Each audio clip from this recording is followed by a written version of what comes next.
Swear to tell the truth, the whole truth, and nothing but the truth, so help you God. Yes, sir. Take a seat, say and spell your first and last name, please.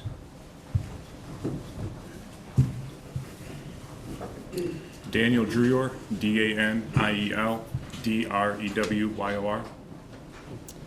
Sir, last time we were here, you testified that you received a bunch of evidence from the Lenawee County Sheriff's Department. Is that correct? Yes, ma'am. And as part of that evidence, did you receive body camera footage? Yes. And do you have in your possession a body camera from April 29th, 2021? Yes.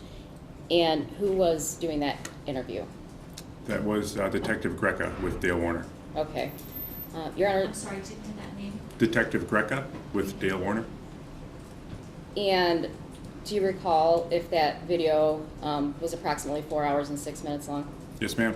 All right, Your Honor, at this time, I move to admit Exhibit 15J, the portion of the 2 hour and 35 minute and 50 second mark to the 3 hour and 3 minute and 4 second mark, as that relates to the portion of the video where they discuss, tell me starting with Saturday what happened that weekend, and then the portion of video from 3 hours and 39 minutes and 54 seconds to 3 hours and 41 minutes and 8 seconds as it relates to a question on their marriage and affairs, state of affairs.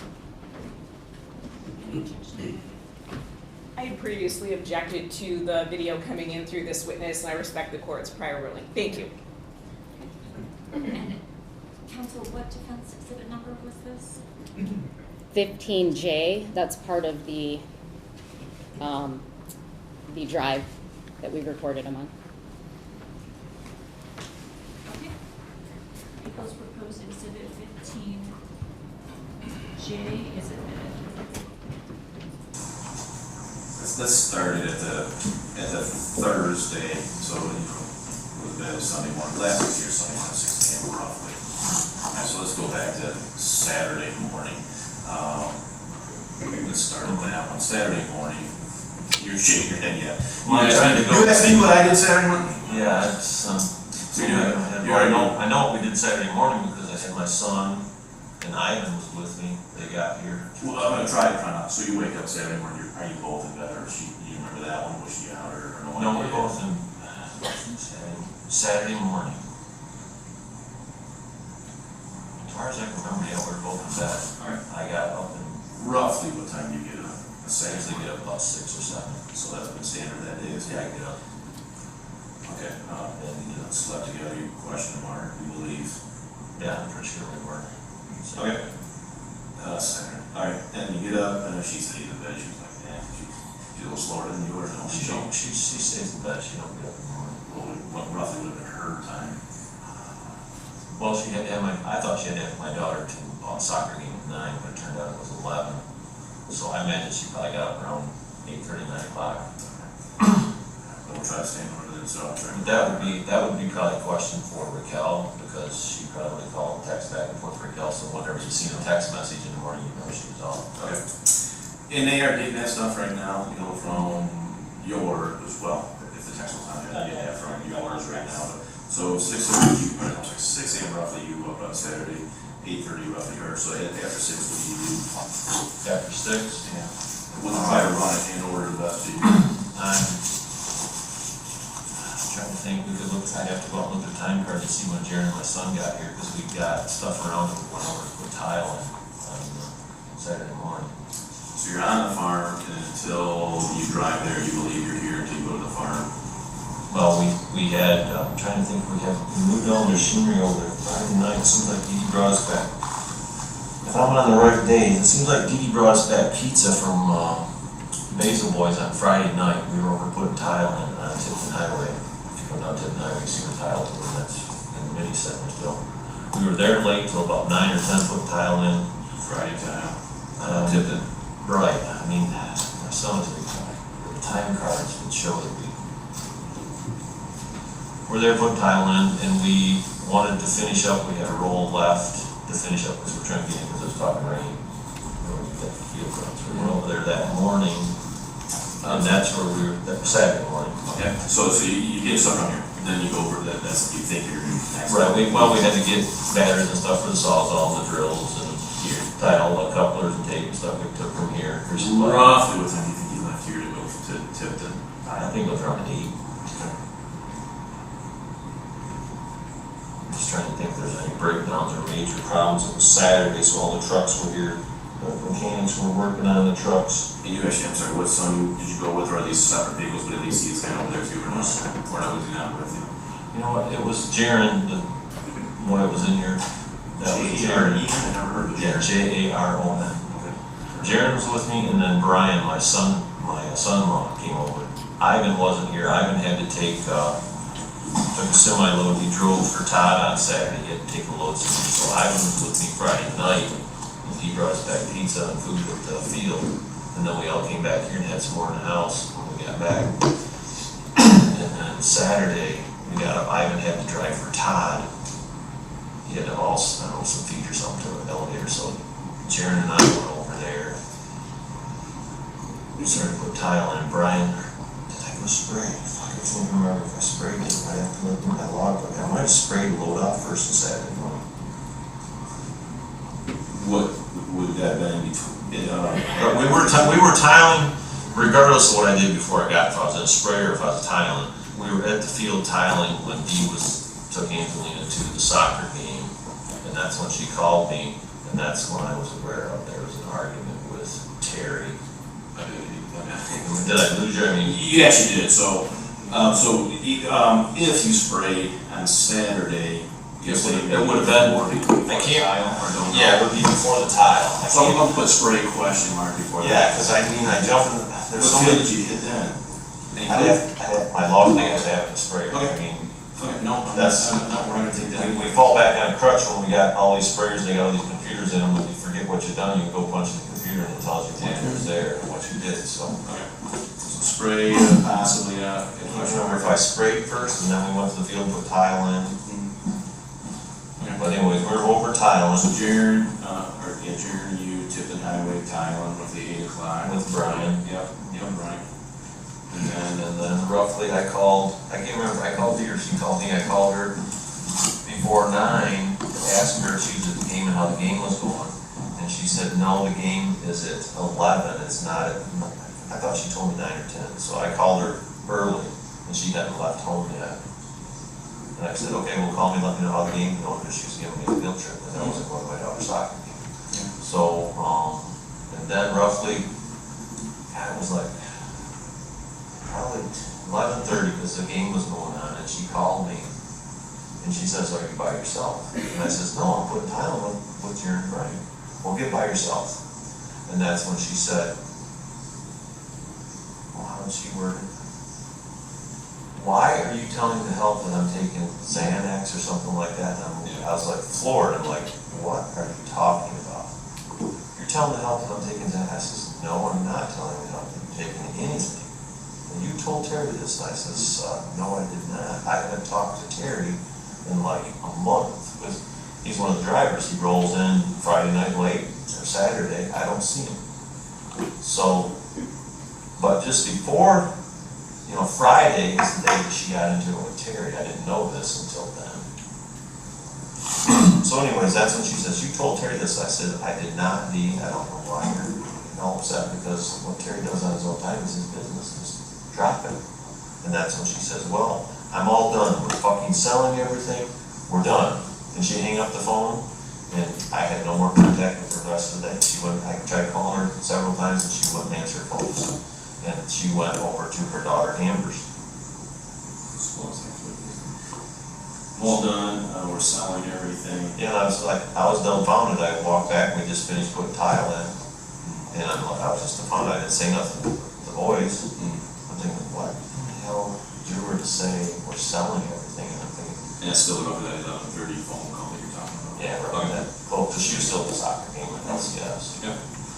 So she said that, and I didn't talk to her the rest of the day because she wouldn't answer her phone. And then I came home, trying to remember what time that I got home. I think it was roughly about 8 o'clock. We'd have to go out and look at the boys' time cards because we punched out when we got back home.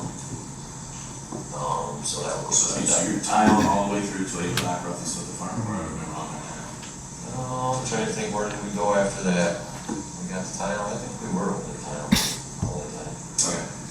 So we came back here. I think you said roughly 8:30 or something, or 8 o'clock. Yeah, I mean, if we need a definite time, we can find a time card for the boys, and then we'll see when we got back. So We're roughly, asking so them- roughly 8:30 here, then just roughly.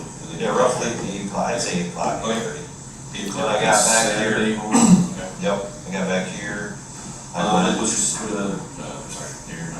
son, with you as well at that point? Would he come home or no? yeah, they came back here. I'm trying to remember what the hell we did.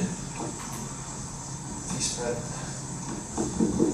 some fertilizer. I mean, like I said, if we need definite time, so I Yeah. am looking at the computers and Yeah. see where we're at for sure. Right. Because it's hard to remember what I did 2 days ago, let Well, you're doing better than me. alone a week. So you get back Saturday, she. Get back Saturday, she's in the house. Okay. I come up to the house. First I got here and I went out and seen Evangeline did her chicken chores, which they weren't done. So I came up and got her and went out and did the chicken chores. She don't know that you. No, you don't tell her that. So, Alright. her chores weren't done, so I came in and got her. And Dee was over here sitting in the chair. I could tell she was all upset. Her face was red and all puffed up. She's been crying. She didn't say nothing to me. I said, I'm gonna take Angelina out to do chores. And she said, okay, that's fine. I took Angelina out, we did the chores. And we come back in, I says, Dee, I'm gonna take Angelina, we're gonna go over to the other farm and check the steers. Because my son was spreading fertilizer. He came back from town, he went to spread fertilizer. I think I went across the road and hit some ground. After 8 p.m.? No, before, we did tiling, and I think we both came back, he went to spread fertilizer, and I was in the tractor across the road here setting. And I can't remember which frickin' day, it sounds like I didn't know what I was doing, but the more I talk about it, the more I can kind of remember what we're doing. But I know my son was spreading fertilizer that night, because we went over to check the steers at the other farm, because he didn't have time to do chores, because he was in the dry spreader spreading fertilizer. So I came in and told Dee that I wanted to take Angelina with me to check the cattle over to the other farm. So you tile, so now maybe you're done at 6 p.m. How big of a field, how long did it take? Well, we only had one roll of tile to put in, and it was sprinkling rain on and off, and then we ran out of tile, and we quit, so, without looking at the time cards, like I said, I gotta go. If you want a definite, exact answer. No, but it's rough now, no, wait a second. So the field, how long did it take you to till the field? I didn't only do a few rounds, you see over there wasn't much, it was getting late, so I just came over. So maybe more like instead of 8 p.m. get here. Well, it was still about 8 when I got here. But For the time we was tiling until 8 p.m. here, there might have been some other things I was doing in between. Okay. I don't remember for sure, but fit in the field across the I street. think I did go over there and fit. But I know my son was spreading fertilizer because I came in and told her that we was gonna go check the cattle at the other farm. And she says, no, you can't. Amy called and Jennifer's gonna go over and play with Hazel. And I'm like, well, was this planned? Because I was gonna take her over here and I ain't seen her all day. I didn't say this, but I'm thinking this myself. I didn't see you all day. Do you wanna take my daughter with me over there? She said, no, she's coming to get her, so. And when they stayed here, I jumped in the truck and drove over to Tom's, and checked the cattle out, talked to him for a few minutes over there, cause he's having an auction of it first. Roughly time you had in times? Probably about 9, close to 9. Cause when I got back here, in town, it was Northley. Okay. So, when I got back, Where did roughly see you? Northley Road. Okay. Like 2 miles straight. If you went 2 miles straight to the west, it's that. Okay. With roughly 9 o'clock rush hour. Yeah. You go there, Check the cattle, let her look them off if they need feed. Walked out, talked to Tom for a little bit. Cause he's having an auction, like I say, on the first. And then I headed back here, I got back here, Angelina was gone, because Amy came back in the meantime. I asked Dee if she just wanted something to eat, because she was setting her all set. I says, I got that hamburger thawed out in the fridge, I says, I'll make some burgers, what do you want to eat? No, I don't want anything, I don't feel like it. And she says, you know, Terry quit today. And I says, no, I did not. Oh, I know what it was, I didn't get back, scratch it. Saturday, we got done tiling, Todd took me down to Finley to bring back the truck that was worked on It's coming back, it might take a while. Well, you are right, it's either, I know it's, yeah, Finley or Fayette. It was Finley, we went down to Finley and picked up a truck and brought back, so. So now roughly what time is that? I'm thinking I'm still back here about 8:30, 7:30, 8 o'clock, is when I got Roughly back. what time are you in Finley, roughly? All Finley. God, it was, I think we left here around 3:30. Hour and a half down, hour and a half back. Yeah, I So, right. Your phone already said you were in Finley, Okay. so I'm just trying to get you. okay, well, No, but it's coming to me, it's I don't coming want to to me. stimulate your mind, I'm just letting you go. No, it's coming to me, so that's what, 4:30, Finley, 4:30, Finley. Okay. And I'm sorry, for what purpose? we had a truck down there at the Peterbilt dealership, just in service and brought it back. So when I got in I talked to Dee, she told me that Terry quit, she said, "You know that?" No, I did not know that, even though I was riding with Terry's brother all the way down there. I was never told that Terry was fired. And then I got back, she said, "Terry quit." I says, "Well, you know, that's all right, I don't wanna fight with you, Dee," because I could see she was upset already. And, she was insistent on trying to start a fight. She says, "You don't care about me, nobody cares about me, and what does it matter if I'm even here?" And I says, "Dee, you can't talk like that." And she kept saying the jabs, we've been going to counseling, I haven't got there in a while, but Craig was telling us how to de-escalate the things to say, so you don't start a fight, because, she knows how to get me fired up, and I know how to fire her up, and I was trying not to get to where we're both screaming at each other, because nothing is resolved when you're screaming at each other. And she was very mad because she was, after hindsight, I look back, I think she was trying to get me mad so she could have a fight so that she could have a reason to leave that night. But she had the migraine, she got her medicine, and then she acted like, I gotta eat, because she was feeling sick. So she got up, came over here, and we had some, well, they probably threw them out, they probably seen them burritos, breakfast burritos. She got 3 breakfast burritos Saturday sometime on the way home. So she got one of the breakfast burritos out, and I made some toast. She got one of the breakfast burritos and had warmed up, and we sat down over there to eat the breakfast burrito. And she kind of was getting calmed down. I thought, well, okay, she's calming down, this will be good. I says, "Lay on the floor, I'll rub your back, see if your headache goes away." She laid on the floor. Roughly what time are you thinking this is? I'm thinking this is around midnight, 1 o'clock.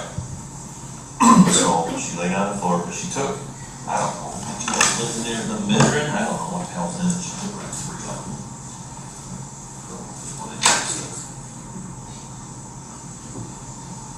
I don't know, you guys probably have better eyes than I can.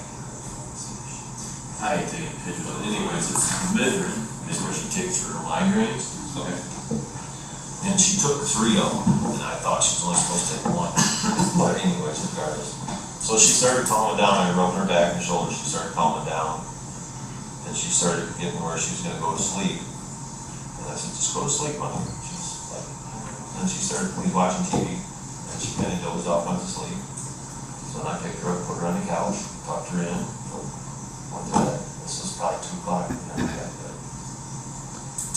Now, she assist, half-assed, unconscious sleeping. No, Or she you was- actually completely grabbed her? No, I didn't kick her. She helped, she was just, if your kid's kind of asleep, you get them up there and help you enough to get to bed, drop over, and then you cover them up. So then she went to sleep, and she was snoring away. I went into bed. When I got up, I come out, and she was still, snoring hard, like she was really sleeping. Roughly 6 a.m. time. Roughly 6, yeah, she was sleeping on the couch. And, so I went outside, I went out through this door, I got the loader, come around this way, and I looked in, she's still sleeping. And I got back to the loader, went around, because I had to get some different chemicals. Of course, nothing's ready to go first thing, so I had to screw around. I was on the Kubota, you probably see me on the cameras, we got the light, we got the cameras up there. I got chemical out of the barn, went back loaded. I had 10 acres. The Kyle, everybody. I called 2-3 times and he didn't call me back, so I don't know why. And then I tried the efficient people coming, so we get that. But anyway, so I got loaded. I loaded a small 10-acre batch, sprayed Drewyor sealers, which is just right beside the golf course right here on 50. I pulled in, sprayed that. When I come back, then I was going to do burn down, so I had to rinse out quick. Then I had to have the forklift and I go up to the barn to get something out of the damn barn, because there's had to get, Voltrex bolt, I don't know, one of the herbicides. Took down, put in, got loaded up. And I took off, I think I pulled, well, I should be on camera, I pulled out, went this way down, went up to, on Brooks Road, and I sprayed the 65-acre field there. The 100-acre batch when I left here, so I sprayed that one. Then I went to, come back down all the way over to 50, and went into Brooklyn right here at Brooklyn Farm. Sprayed out there another 30 acres. And when I was spraying that 30 acres, and we wait. Now, I mean, that's Oh, catching you, I'm okay. still catching Sorry. you too, but that's catching us. Well, I sprayed that, I was up there spraying, there's 30 acres there, and in the middle of spraying that field, Stephanie called me, our assistant works in the office, Stephanie called me in the house and said, what's going on with Dee? He's not, we don't know where she's at. And I'm like, I'm thinking, why is Stephanie calling me? How would Stephanie know Dee's not at the house when she's an employee? Why would she be here? So I'm thinking that, and Stephanie goes, well, she's not at the house. I says, okay. Raquel called me and said she can't find her. And I'm thinking, why didn't Raquel call me? Well, I hang up with Stephanie and I instantly called Raquel. Well, the third time I called her is when she finally answered her phone and says, it sounded like she's kind of upset. She says, where's my mom? And I said, she's sleeping on the couch. Why? And she says, well, she's not here. And both the vehicles are here. And I'm like, I'm only about half an hour, 45 minutes, I'll be back. And it says, then I'll come in and we'll figure out what's going on. So when I got here, they were out in the office. I think they were looking at the security cameras to see if they could see anything. I came up, drove around, came in the house. I instantly went, I walk in, I open the door, look, see if the car can grab it, which it was. And I walk through here and I walk back to the bedroom. And when I walk in the bedroom, I instantly see the 2 bags are on the floor gone. When I walk in the bathroom and I look in there and there's curling iron, the hair dryer, and the makeup bags. Well, that's a standard issue for her to go to Zach's house. So I'm not really that worried because she's at Zach's house. Well, then Zach shows up and he's telling me we can't find Mom. I'm thinking, you're lying, fucker, because she's at your house. We've been married all these years and probably 100 times, that's where she's at, with Zach or Amber. So I'm not really worried at this point. And then he's like, no, she's not. Well, by the 3rd day, now I'm believing it, okay, that she's not there, because the whole time I'm thinking, you're lying, because you know exactly where she's at. If you go by Zach's house on Pentecost, all the blinds and everything are closed now. They've never been closed since he moved into the place, so why? But, And you know at this point too, there's no reason to dick over the cops, I mean, we're. Right. So he should be. right, and I'm like, okay, It's well, not- so now, like I said, the 2nd, 3rd day, I'm like, oh shit, well, yeah, maybe, we don't know where she's at. So now, I mean, Excellent. I'm completely puzzled, just like you guys are. I mean, nothing, well, let me go back, because she was gone, I looked in there, the bags are gone, curling iron, that stuff. Then when Zach did get here, he come in, looked too, everybody, even though somebody tells you they're gone, they're still gonna look. We go out to the office, and they're looking at the cameras. He's trying to get in the camera system and see if we can find out what's going on. And he walks through, and I walk through there too. But this time I walk through and I go over to my desk, which is in the middle part, in our wedding ring is on my desk. So that's, with her not taking Angelina, which every time she's ever left and went to Zach's house, she's always took Angelina. Right. And this time she didn't take Angelina, and when I walked through the office, her ring is on my desk. That's what just, something is fucking wrong. Right. And then somebody picked her up. Yeah, a couple of things here, the ring part, well, what cameras, how many cameras are here, functioning and non-functioning? They're all functioning, but the problem is the cameras were put in to watch the help and make sure fuel wasn't being stolen and office stuff wasn't being stolen. There's nothing in here. The one in the office is the one where the ring aspect, is that one? Well, that one isn't, it's in the main office where you walk in the doors. My office is basically the next was the lunchroom. I get pushed in the lunchroom, that's where my office is, but right there. So if you come in the door down by Todd's, where Todd's office is, the very end, there's no cameras in there. So if you come in the door, come in. So she could have came in there, dropped out the ring, she'll not be on camera. Yeah. How about the vehicle, the Hummer, would that, if they made the camera? So camera's not. Because, well, the Hummer would have been on there if she went that way, but she, Hummer come out and went this way, and the cameras in the shop don't reach out this far. The Hummer, because she doesn't normally drive that, whatever.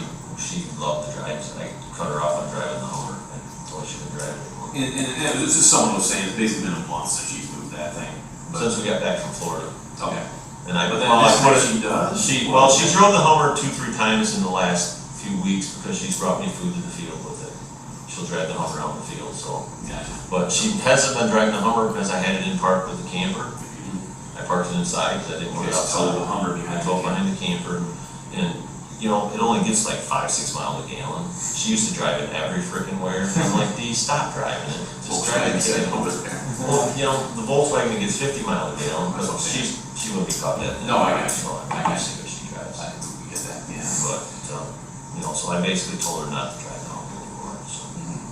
But then I think for whatever reason, but she wasn't taking anything to the field unless you're not, but you really don't know why she got a Hummer, not that, or. Well, I told you, I think it's because she figured, she knows I can track her, and that's what I did that and stuff. Yeah. And then, I don't know if my device that I plugged into it was a diagnostic thing that also does the tracking. Yeah. My son-in-law had it, and he gave it to me because he bought a vehicle and had it in it, and it didn't work, so he gave it to me, and oh, cool. I put it in my pickup for a while, and it worked great. Diagnostic glow plugs weren't working and all that. So I pulled it out, and I stuck it in the Hummer, figured, because it was missing, making noise, figured it worked. Well, we put it in there, and it wouldn't come online, it wouldn't work, so he was going in online to see if he could get it to work. And we forgot it was in there, so hell, it had been in there 6 months, and it wouldn't work or do anything. Well, she found it in there, and she said, oh my God, you've been tracking me all this time. Even though it never worked, it was good because now she thought I could follow her, find her everywhere.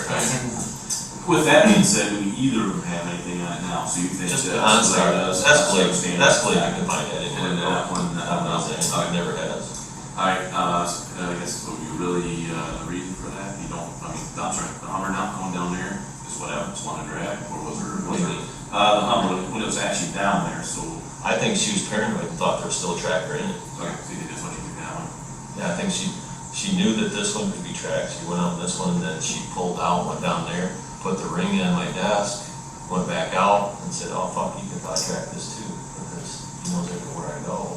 So in I don't theory, really- I'm talking off the cuff, I'm guessing, I don't know any of this now. so in theory, she could make a phone call, and we should get that on her, through her phone, whoever's going to pick her up, in theory. No, right? because she's got another phone.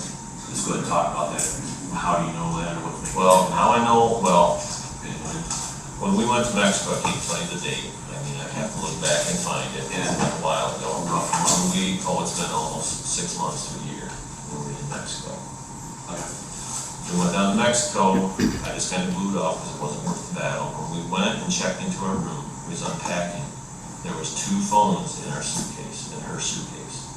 And I got it out. Well, she had the suitcase open, and I went in the other room. And I come back, there's 2 phones in her suitcase bag laying there. I said, where'd the other phone come from? Whose phone is that? Oh, it was in the room when we got here. I was gonna take it down to the office and turn it in. We're on vacation, I'm not gonna start an argument. No, it wasn't fucking in the room, but let it go. Then, when we get back, when the heck was that last time? I seen it in her car. It was in the center console. But she's got a phone, she's talking on, and they go in the car, there's another one in here.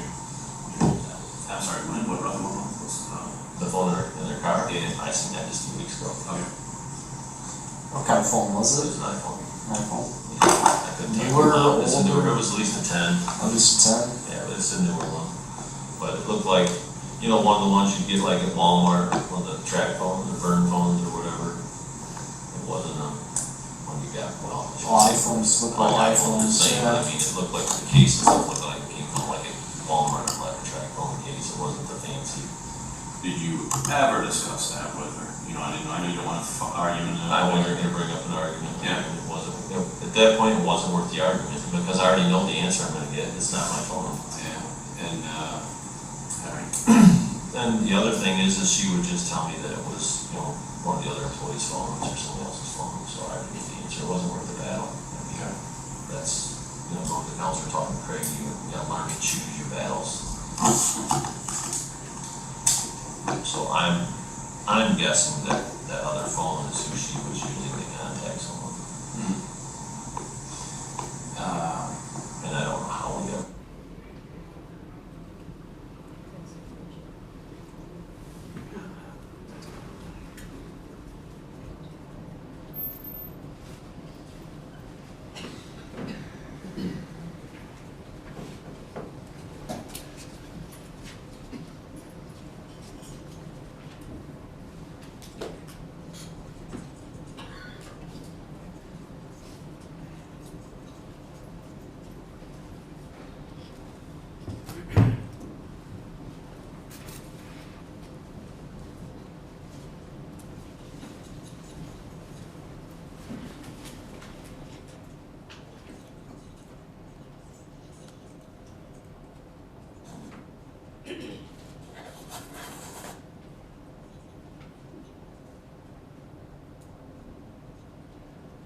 I still don't.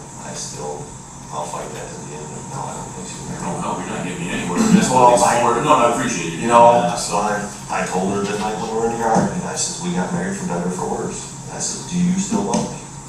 She couldn't tell me no, but she couldn't tell me yes either that night. I looked her square in the eyes and she's crying. I said, I love you no matter what. It's never gonna change. And I'm sorry, what night was this? This was Saturday. Okay. So you Saturday and Sunday lunch together because we were still up. Yeah, midnight, June, Sunday. So, but I told that night, I told her, I said, you know, she's hitting around and she wanted to sell it, and I said, it's not your decision to sell it. It's not. This is ours, it's not yours. But she wouldn't say that, you know, she wouldn't come out and say that she didn't love me, she wouldn't come out and say that she did. So that was different than a normal argument too, because normally she'd always would say yes, and she'd be quiet about it, it'd be done. But, I mean, I've been through one divorce. I sure as hell don't want to go through another one, no matter what. It's not worth it.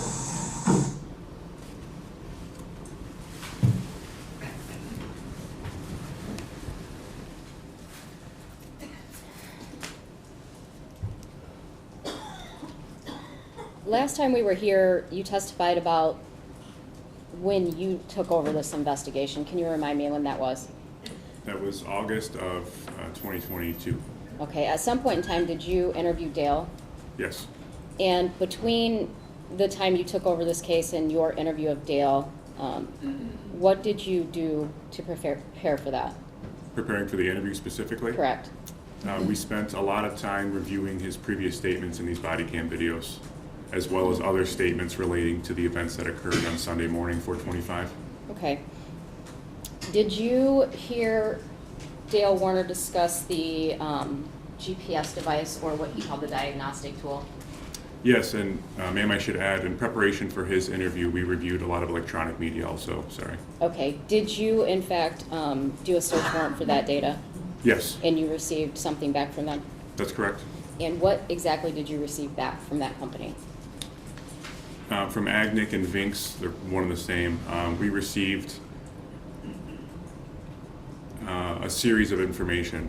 The bulk of the information were times that the device was accessed to do a live locate, to basically I'm logging in, I want to see where this vehicle is currently. There was also historical geographic information, where for a certain period of time, the device would store historics of where the vehicle was at certain times, and then also some diagnostic data that was obtained from a vehicle. Okay, so they sent you essentially 3 separate documents, correct? 3 separate reports? I'm not certain if there were separate reports. For instance, one of them was in one spreadsheet with different tabs, but essentially those 3 different lines of data, yes. Okay, and when you indicated that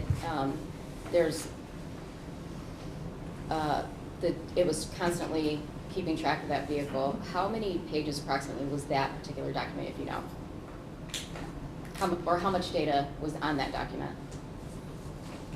As far as location data, there's 2 different ways that they tracked it. There's the portion where you could see historics, where, for instance, let's say I wanted to see where the vehicle was last Wednesday, it would tell you that. And it would only tell you that to a certain date, depending on the membership the device had. So that was a separate data set than the live locate, Okay. if that's what you're asking me, ma'am. Your Honor, may I approach the witness?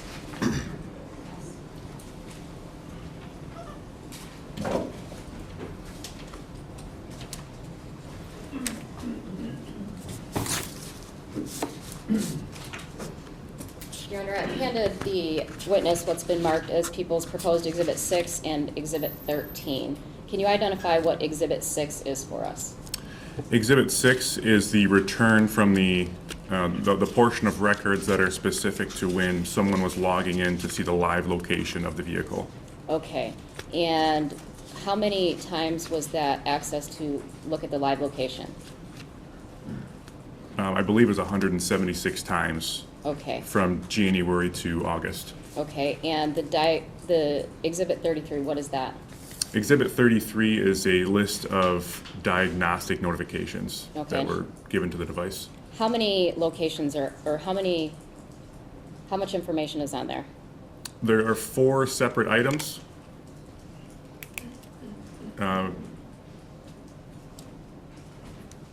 2 are from one day, 2 are from the other. So I'm not certain if those were the same item or not, if that makes sense. So there's 4, it could be as low as 2, depending on how you read the document.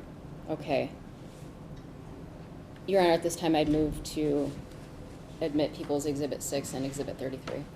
Same objection as the last time we were here. These are business records that were prepared in anticipation of litigation. Thank you. People's proposed exhibit 6, and you said 13? 33. 33, thank you. Are admitted for preliminary exam purposes. Did you hear the statements by Dale about allegations of a second phone? Did I what, I'm sorry? Did you hear Dale's statements, allegations that Dee had a second phone? Yes. All right, and what did you do as it relates to that? Finding this potential second phone was critical for the investigation. So we did a number of search warrants that we discussed prior, the fog search warrants, geofence search warrants. Additionally, I did search warrants specifically to Cricket, as that was mentioned that she had done some potential research into buying that phone. And also comparing her phone, her basic phone usage as it relates to her core inner circle to see if there was an anomaly within their contacts also. Essentially, anything I could do technologically to identify that phone, I did and pursued, and I was unable to find it. Okay. Do you know if in 2021 Dee did in fact purchase a phone? Yes, And do you know if, based on the records you received, if that was a second or a separate phone number or phone, or if it was just a transfer from the old phone? it was just a phone transfer. Her and Dale both purchased phones at the same time while on a trip in Florida in March. Okay, March of what year? 21. Okay, thank you. Did you hear Dale speak about allegations of that Dee was suicidal? Yes. And what did you do as it relates to that? If someone were to be suicidal, in my experience, finding a body is not a challenge. The person usually wants to be found, or they're unable to hide themselves post-mortem, obviously. Object as to, he's not qualified as an expert in suicidal body searches, so I'm objecting to this line of testimony. I'll lay a foundation, Your Honor. Okay. Sir, how long have you been with Michigan State Police? For over 10 years. Have you investigated any suicides? Yes. Approximately how many? I've investigated at least 50 suicides. if not Okay. more. And have you investigated homicides? Yes. Okay, and how many of those have you investigated? I've been involved in over 20 homicide investigations. All right. And as it relates to the allegations of suicide in your training and experience, what did you do?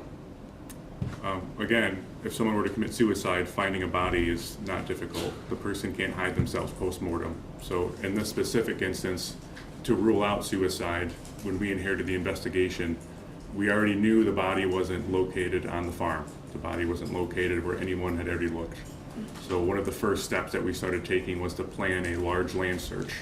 If Dee had committed suicide and had gone somewhere that she had access to, we wanted to search all those areas to ensure that she wasn't there from that purpose. Approximately how much land did you search? We searched over 3,000 acres. In, were those acres within Lenawee County? Yes. And how did you search 3,000 acres? We had divided the land into separate categories, what I would refer to as a priority area versus a secondary area. The priority area were areas in which we had evidence to support the fact that something may have been buried there potentially. Okay. The secondary areas were just land that the family had access to. And by access to, it could be that they owned it, they had a contract to lease it, or someone close to them had given them access for some reason.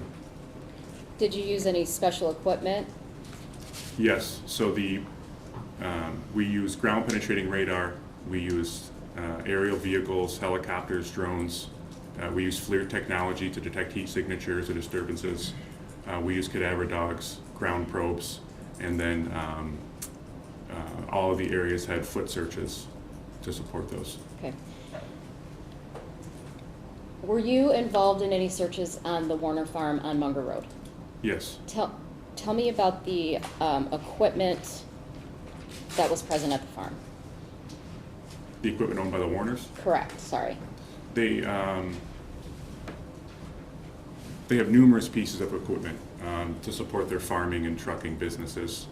They have trucks and semis and trailers. They have a JCB front end loader. They have a Kubota side-by-side. They have numerous other small ATVs, go-karts, things of that nature.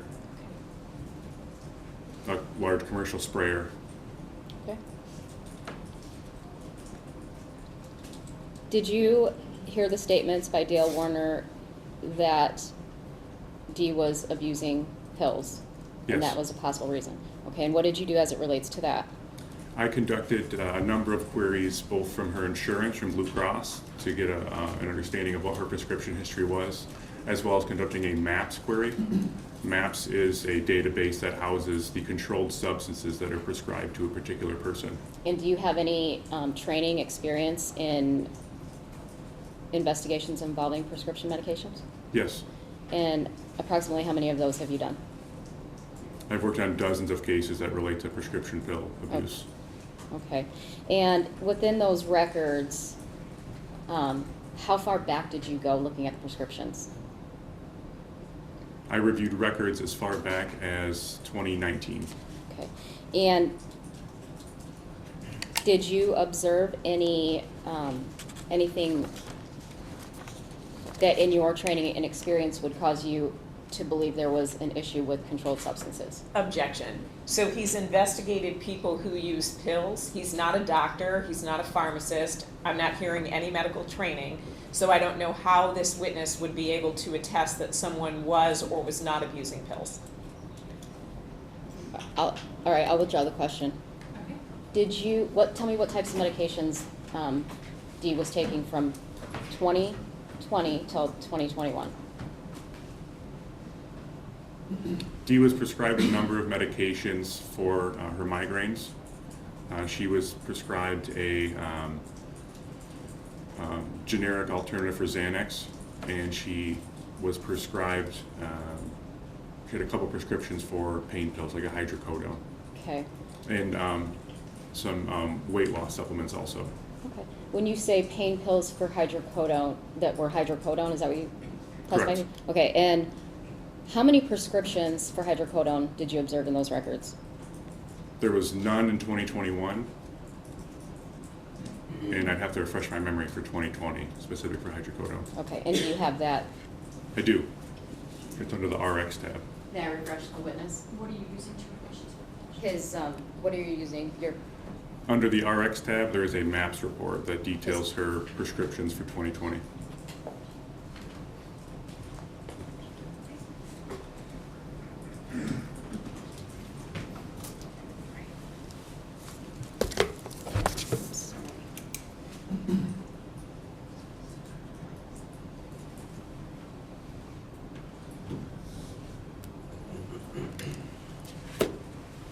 Thank you. Did that refresh your recollection? Yes, ma'am. How many prescriptions in 2020 did she have for hydrocodone? She had 2 hydrocodone prescriptions that were several months apart. Okay, and do you know the quantities of those?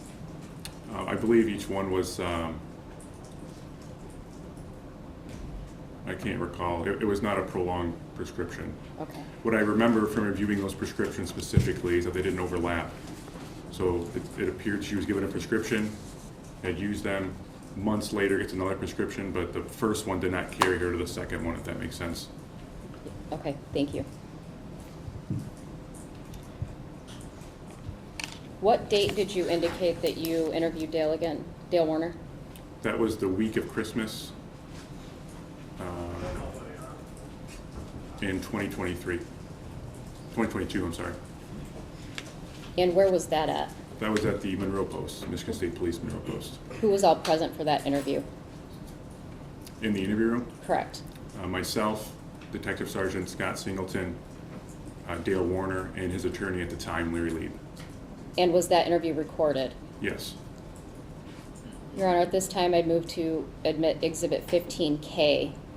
That video is approximately 3 hours and 4 minutes and 53 seconds long. We would be asking to admit the portion of 2 hours and 10 minutes and 53 seconds to 2 hours and 51 minutes and 46 seconds. The objection is on. No objection. Thank you. People's proposed exhibit 15K is admitted for purposes of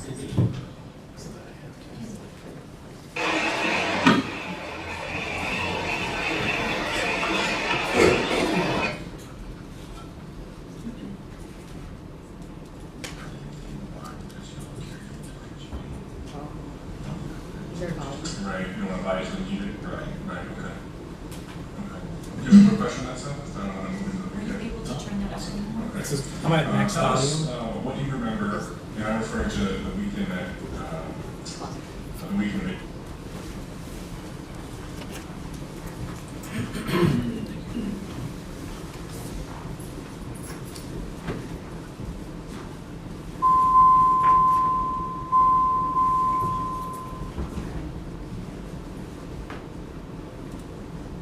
the 24th and 25th, right, that weekend. So tell us what you remember from Saturday. Saturday. Saturday, I think, is the day that Dee called me all upset that she was done. Working with Tyler the night before I was with Tyler when she brought me to the field. It was Friday night, I think it was. I'm having a hard time East in the field,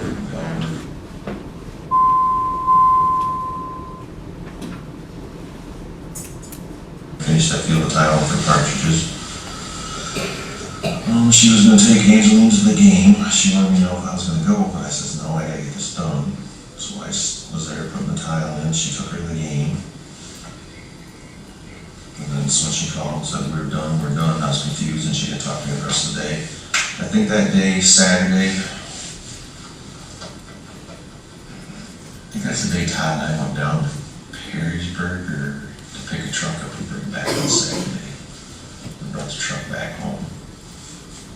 And I think I can't remember if I was spraying or spreading fertilizer wells. No, I went over to Tom's and checked the cattle that night. I think Amy, that's the night Amy picked Angelina up and she went over and stayed.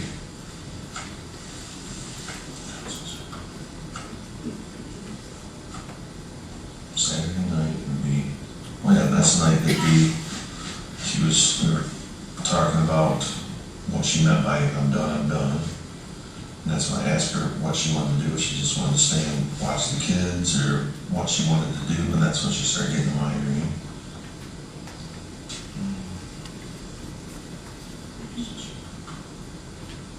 Well, she got some of her meds out of the cupboard, took them. She had an 8, so she got, I think she said she got pizza, or no, Subs or something, or breakfast burritos, I think it was, from the stand in Tecumseh that day. So I got them out of the cooler, warmed it up, had that to eat. We laid down, had a movie in, went to sleep in the living room. I got up the next morning, I think it was around 6 or a little before. Ran outside, what the hell I get? I think I got the Kubota around, I got some chemical out of the barn, I got the JCB out. Pulled out so I could get the trash out of the building, I was loading the sprayer out. I went to spray the wheat, I sprayed wheat at Leroy's first, down the road, come back, I think I had to rinse out. I loaded up with herbicide for, I think it was burn down, it must have been burn down next, so loaded up Roundup 2,4-D, ammonium sulfate. I had to go back on instead. I sprayed Brooks. Then from Brooks I went to Brooklyn, to John Mitowski's. I think that's when Stephanie called me. That was in Brooklyn, I think, when Stephanie called me. I wanted to know where Dee was at. I said she's at home on the couch sleeping. And I was puzzled why Stephanie was calling me instead of Raquel, because she said Raquel called her looking for a mom. So I ended up with Stephanie and I tried calling Raquel. I think I called her 3 or 4 times before she answered. And she said they couldn't find Mom. And I'm like, well, she's on the couch. I just left her probably an hour or 2 ago. She says, no, she's not here. And I said, okay, I'll spray her, but I'll be home, about half an hour, I'll be back.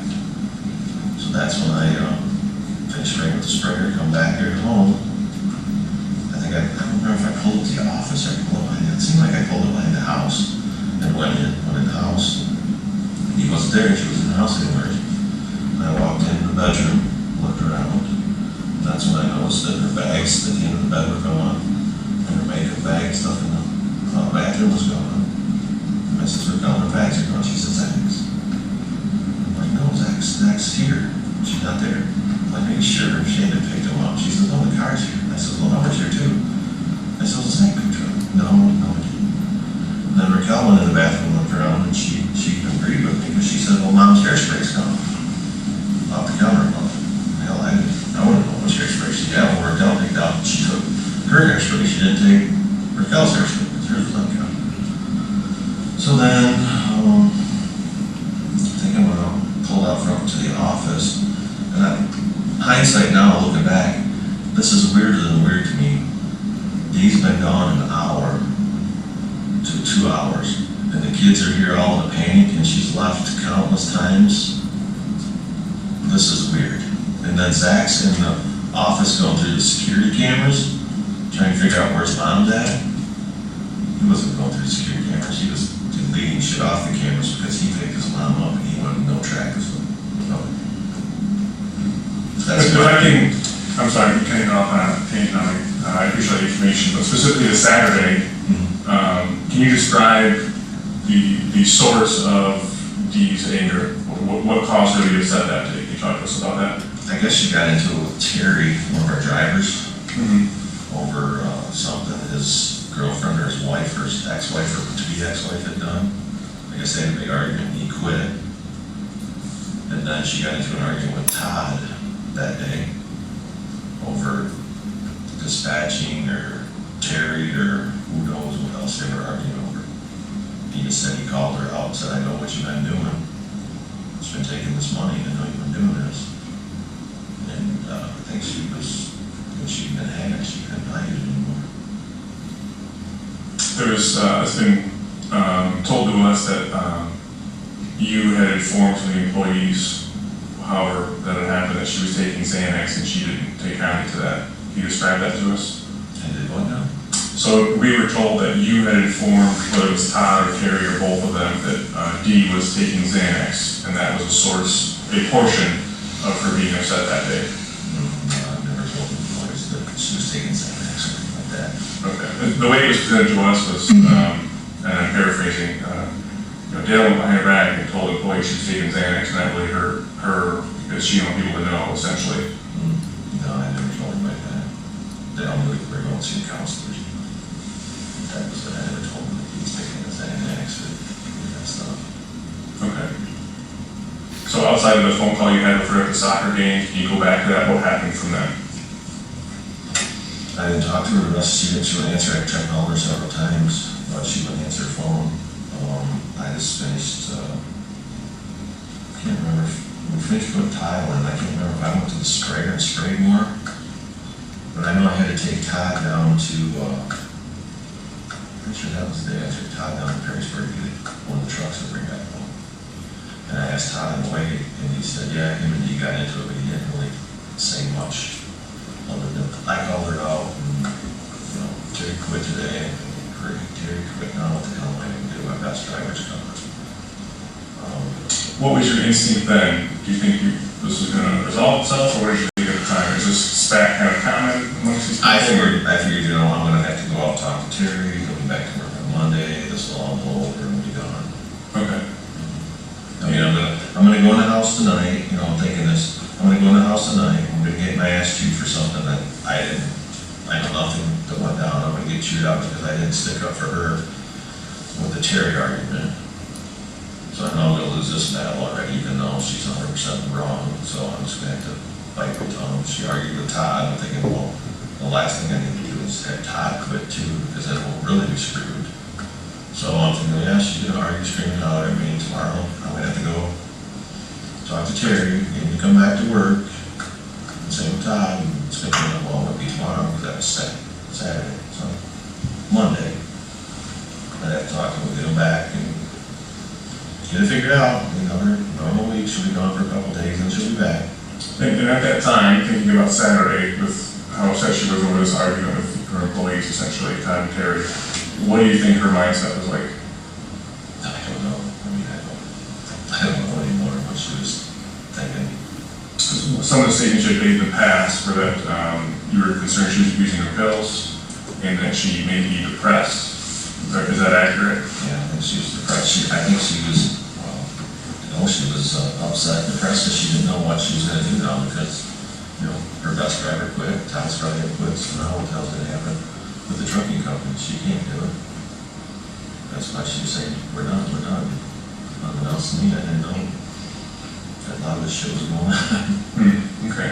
Because I'm still in planting corn or getting crops in mode because, for April 25th, we're go day. So say, is this a busy time of year in general? Oh, that's the busiest time of the year.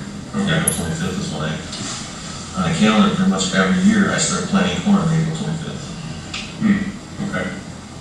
Barring weather or whatever. Yeah. Okay. This is the day I start. Before this is too early. This is the day we start. Okay. All right. And she come home on Saturday, and what happens then? I come home on Saturday. I see she's at the house. And I call my son. He's still spraying fertilizer. So I go in the house to see Dee, and she's questioning me about, I asked her what's going on with Angelina. And she says Angelina's going to work at my brother's house today. I'm like, why? It's like 8 o'clock at night. Why is she going over there now? Because Amy called and she's going over there. I'm like, okay, if I gotta go to Tom's and do chores, check the cattle, I'll just take Angelina with me.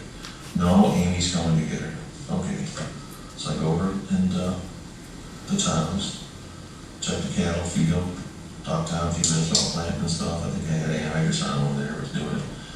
Come back, come in the house, and it seemed like I met Amy at the door. She was coming. I can't remember if Amy was there when I left or when I came back. But Amy was there. She didn't say nothing. She had Angelina left. I went in the house and tried talking to Dee, and she's all upset. And I says, okay, sit down, we'll talk about things. She says, we're all done. I was like, I know, you told me this. Terry quit. And I think, yeah, I heard. Terry quit. Todd's upset with me. And I says, well, what are you going to do? What do you want to do? Do you want to just stay home and take care of Cora and the kids? What do you want to do? At first she tried screaming, starting a big fight. And that's when I tried to sit down talking to her. And then she got pissed. She says, you're using this counselor shit on me. And I'm just trying not to say anything cynical because it'll make it worse. And I'm like, no, honey, just sit down and talk it out and figure it out. And she's talking to me. She's still mad about Terry. She's going on and telling me how Terry's girlfriend did this or did that. I'm like, honey, it's Terry's business. It's not ours. You won't back me up on what I do. I says, honey, I can't back you up on something you're wrong. I can't tell Terry what to do with his own life. And I could see that she was starting to get migraine because I'm over. You're here and she's looking over here talking, like she's talking to me. I says, you getting the migraine, ain't you? Yeah. I says, you can't see very good, can you? No. Did you eat? No. Did you eat anything today? No. I says, you have to eat. That's why you're getting migraine. So I went over and got some stuff out of her. So I started cooking. That's when she said, I got some breakfast burritos at Tecumseh. They had Sting or something set up. So she got those out. She got them and she started to cut it. And I think she cut her finger as she was doing it. I said, stop. I cut it, warmed it up. We ate some breakfast. She ate a little bit. I says, are you feeling any better? Yeah, and I could tell she wasn't because her face was sagging just a little bit. And her words were a little bit slurred. She said, I got to take one of my pills.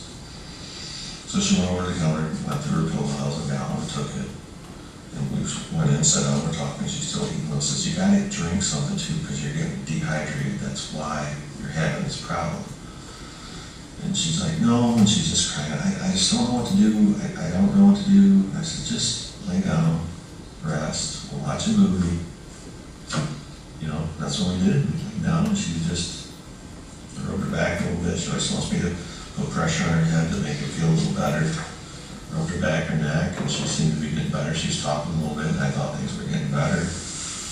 We went to sleep, and I got up in the morning, she's there, and I just sneak out because, she'd been out struggling, and I went to work. You had previously described this as one of the worst arguments you had had. Can you describe that to us?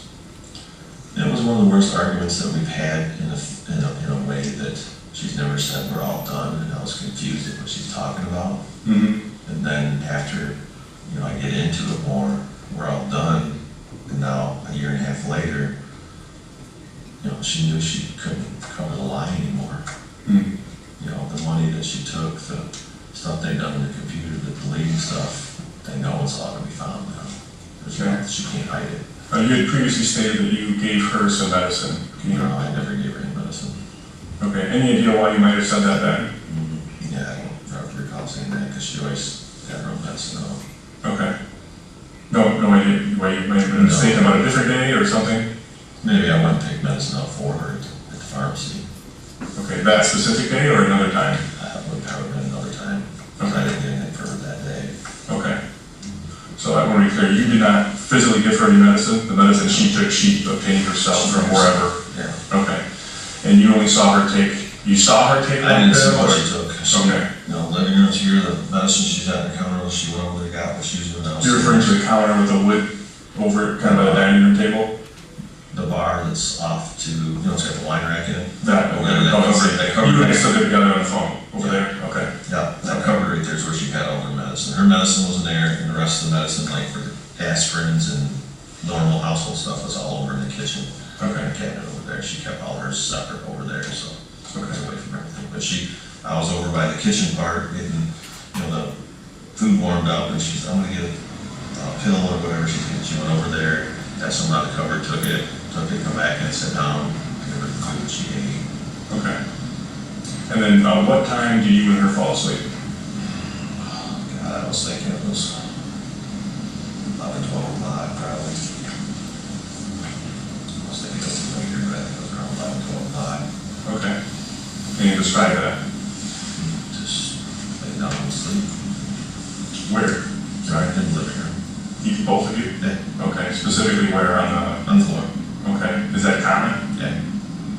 Okay, how often do you sleep on the living room floor? I sleep about every day. Oh, really? Okay, why is that? We always did in our old house. We always just lay in front of the TV and watch TV and lay on the floor and slept. Okay. And you slept there all night, each of you? Yeah. Okay. And then what time did you wake up? It was around 6 o'clock.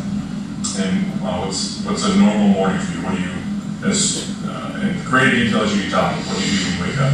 I get up, I'll get my clothes on, usually brush my teeth, grab my watch, my phone, get dressed, and take my blood pressure pill. I take one pill every morning, and I head out and off. Okay, now that is in general, or that's what happened that Sunday morning? That should have happened that day too. So Okay. every morning, get up. And how long does that process take you? 10, 15, all that morning, I think I went downstairs because Angelina, that's right, Angelina, I just put them transplants. We did up all, remember seeing the transplants downstairs? Yeah, I got them right there. What's a transplant, sorry? We started vegetables and, you know, Ah, yeah, trays, yeah, so okay. we had some trays downstairs, and I think the day before Angelina and I just put the seeds in, and I think I went down that morning, I had to water before I left. So I ran downstairs, put water in the transplants, I probably went downstairs twice. Ran a team of water down, watered the transplants, come up, got my stuff, my clothes on, I went. Okay, so I want to start over really slow. So you wake up, you're on the floor, and what's the first thing you do? I'll get up and walk over, take my blood pressure pill, and start getting my clothes on, because my uniforms are in the garage. Okay. So I'll get up, I'll go over, get a glass of water. I try to do it every morning. First thing I do is take my blood pressure pill, I forget. Get that out, take my bill, go in the garage, pick the uniforms up off the floor, because I took off the night before on the floor, pick them up. Came out the garage, get my new uniforms out, come in, put them on, go to the bedroom, brush my teeth, go back out, I still have to grab my phones and my watch. This is my routine I do every day. Okay. And then on the counter, I always make myself notes of what I need to do for the day. I don't have my paper, but that day I'm sure I had a note where I was supposed to go spray and what I needed to do, so that I didn't forget anything. That I know set right in that corner where we're talking on the phone. I looked that quick. I went out the back door, got in the Kubota with the gator. Usually I make a circle around the back of the farm, and what I'm doing is I go out and I'm looking at the grass. If there's a lot of dew on the grass when I'm driving, I'll stick my hand out, my hands all wet. I know I put different stuff in the tank. If it's dry, I don't have to put so many different additives in. Just something I do off that ground, get the sprayer started, I'll come back, I'll go get the JCB out of the barn. If I have a cooler for lunch, I'll run back in the house, grab it out of the walk-in, take it with me.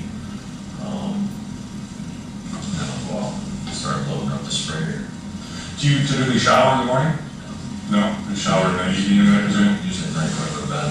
Okay, so, I wanna make sure I'm clear. You wake up, take a blood pressure pill, grab your clothes from grab a glass of water, grab your clothes from the garage, come into the bedroom, maybe the bathroom, brush your teeth, and or get dressed. I get dressed out in the room, or out in the kitchen for Okay, get dressed and we're just in the house because it's irrelevant. And then you grab your phone and your watch, and then do you eat any breakfast in the morning, or you're ready to leave? No, I'm ready to leave. I don't eat breakfast. Okay, so specifically on that Sunday morning, what happens from that? You're dressed, you take your blood pressure pill, you have your phone and your watch. What do you do next? If I haven't brushed my teeth, get my phone, I'll go out the door, and I gotta go check the dogs. Which, I know you got a bunch of doors back there. Which door is common for you? Well, shit, I go whichever one I'm Okay. closest to, it don't matter. Okay, So sometimes I go out the backside of the door, sometimes I go, usually I try to go out through the garage okay, or the laundry room. I mean, it just, wherever I park the Kubota, where, you know, if I've gotta feed the dogs, first thing I'll go through the garage, because I gotta grab two cans of dog food. Or if I don't have dog food, I gotta go out to the shop to get it and take it, so I mean, just, okay. And I apologize, so you leave out through whatever door, and what's the first thing you do? first thing I'll do is I'll go, right now, I let the dogs out, feed them, then I'll get in the Kubota. That day, I think I drove around, we got to see if there's any dew on it. Went out, start the sprayer up, you know, check the oil stuff on it. Then, hopefully I remember to take my fucking list that was on the counter. If I don't, I go grab the list, where I'm gonna spray, to see what chemistry I got put in, where I gotta go. Okay. So that day, you know, I had to finish the weed from Leroy's was on my list. I And had to go. how many acres is Leroy's? How many did you spray? I have to look at my book to sure, but I think it was 110. It took me more time to get around and get down there than it did in the field. Okay. How long is 10 acres only take then? 10 minutes. Okay. I mean, it takes me longer to unfold and right there than, Leroy's is down there, driving it in the wheat, we come back. It seemed like I had the flusher in, so I went out of the barn 3 times with water, pulled it back, unload, you know, spray it through the boom, rinse the boom out 3 times, and I go back in. Look and see if I gotta have any other chemistry, then I'll take either the loader or the JCB or the Kubota, the front buildings where we keep the chemicals in the barn. I keep some back where I load, but all the small stuff that's in little jugs or little things we keep up by the office, so if somebody shows up to buy some, you know, we just, the girls can go to the barn and just get a jug outside to come out to the barn. Okay. So I'll go up there and get what I need for all my jobs, put them in the back of the Kubota, drive back to the barn, or if it's more than fit in the Kubota, I'll take the JCB up there and forklift and bring them a pallet out. So that morning, I think I made 2 or 3 trips with the Kubota, getting different jugs because I have different batches of fluid. It's all on my sheet, I write everything down on my sheets. Okay. So my log sheets, I mean, if you ask what time I went to Leroy's, I mean, we can go get my sheet and it tells what time I loaded the barn, what time I got to Leroy's, and when I'm back, because I'm loading the next one up. I write down the gallons and everything, and put the tank in the barn. And then when I do it in the sprayer, I write down the sprayer when I leave the field. I try to write down, you know, the acres I did, and whose name it is. So I'm trying to double up so I don't miss anything. Right. I'm spraying. So then I've got those 2. Okay. So you walk in the house, you go to feed the dogs, and what's the next thing you do? What I got in the Kubota and drove around out to the sprayer. And you gotta talk city to me. When you say Kubota, what are you referring The to? 4-wheel little, what would you call it, a little ATV? Okay. Like a side-by-side with a cargo area? Yeah, it's Okay. Kubota. And where is that normally parked? It's usually parked out by the dogs or right behind the garage. Okay. And you Depends get, on where Anthony leaves it that night. and you get in that, and where do you go from there? That morning I would drove around, because I was spraying weed, I would drove around the boundary of the farm. And I stick my hand out and the grass is up, so I'll feel the grass to see if there's dew on it or what it is. Okay. And then what? Then I go to the sprayer and I'll check the oil, start it up so it's warming up, building air. Okay. And that's when I'll look at my list of what I've got to load. Okay. And what happened from there? I loaded up and went to Leroy's, sprayed that, and I come back and I had to rinse out, I loaded up again, went up to Brooks, sprayed that, Okay. and then I loaded up enough to do, I loaded up a 100-acre batch, so I had enough to do mine, and then I went up and did the valve, so I had a sprayer in Brooklyn. Okay. And can you describe to us what you did with the JCB that morning? I would have pulled up, that was, I pulled it out of the barn, I pulled it around by the house. Oh, and I think it was used just for trash that day. And no, I had to put the forks in when I pulled out back, and I had to move, there was a pallet that I had to move ammonium sulfate into the barn, I think it was. Okay. But usually I use the bucket, I'm dumping 2.5 gallon jugs, so all that trash goes in the bucket, and I take it out to the burn pile. Okay. You said you pulled it up to the house. Can you describe that to us? I think I pulled up behind the house. I think I had to run in and grab my damn sheet, my load sheet. I don't remember for sure. But I know I took the Kubota around. It was out. The dry sprayer was started. I come got the JCB, the loader, pulled around by the house. And I run in and I had to grab something out of the house. And I run back out, got the loader, back up. Okay. I'll put the forks on it. And what did you see in the house when you had run back in there with the JCB? Didn't see anything in the house. He was still sleeping. Okay, she's still asleep. And at this point, this seems like a silly question. Was anyone else on the property or in the house? Not that I'm aware of. Okay. And this is still probably about 6:30. That was my next question. How long had it been? I think Okay. it's about 6:30 probably when I finally get to that point. I mean, maybe close 6:37. I mean, you got time running around, moving, had to start the sprayer up. Mm-hmm. You know, when it's running, I'm getting chemical out, can go grab the other loader, pull it out there, move the pallet with forks.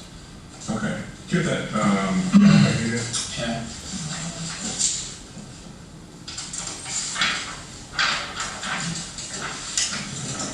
This is going to help me if you're going to talk farm talk. When you say you leave the house, you go and just show me, I think I know, but show me where the dogs are. Over here. Okay, and then you jump in the Kubota? Well, usually sitting over here by the house. Okay. I jumped in the back there and pulled it around this way. I usually drive around through here, feel the grass. That was going to ask you which field you're referring to. I usually come around through here to get to the grass. Or Okay. in the morning, or I come around through here or whatever to Okay. see how wet it is. Okay. And is that common for the farmers to check the grass each morning, or that's just part of what you do, so you know what you gotta do? Just for me, that's my routine. Okay, okay. And then where was the sprayer parked? Sprayer in a little bar. Okay.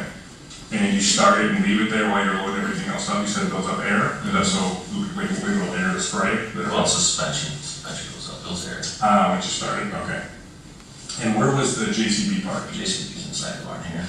Okay. And you said you pulled up to the house, can you show me? We pulled out here and pulled around this way and pulled up over here.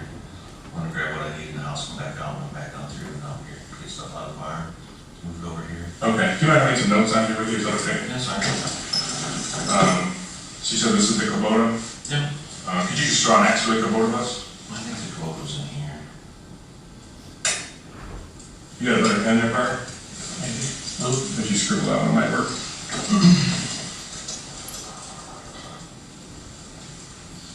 We're failing on all fronts here, Parker. Maybe it's the paper. That's the paper thing, kind of, I don't know. There we go. And then, where is the, if you can mark the sprayer, is it not on this paper, that That's mark? not the paper, it's Okay. marked over here. And where's the JCB parked in the morning? JCB's in here.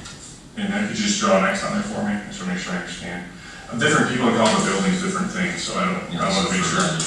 Okay. What do they call the dry barn? What is that? This is the dry fertilizer barn.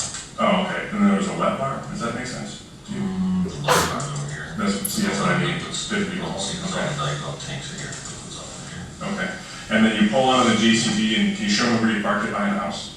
Now I pulled up here, Okay. Can you mark that for me? and I pulled up right about here. Okay. And then where do you go from there? Where do I go from here? Yeah. Then I'll come back out, around through here, get stuff out of the barns, take it in here, get stuff out here.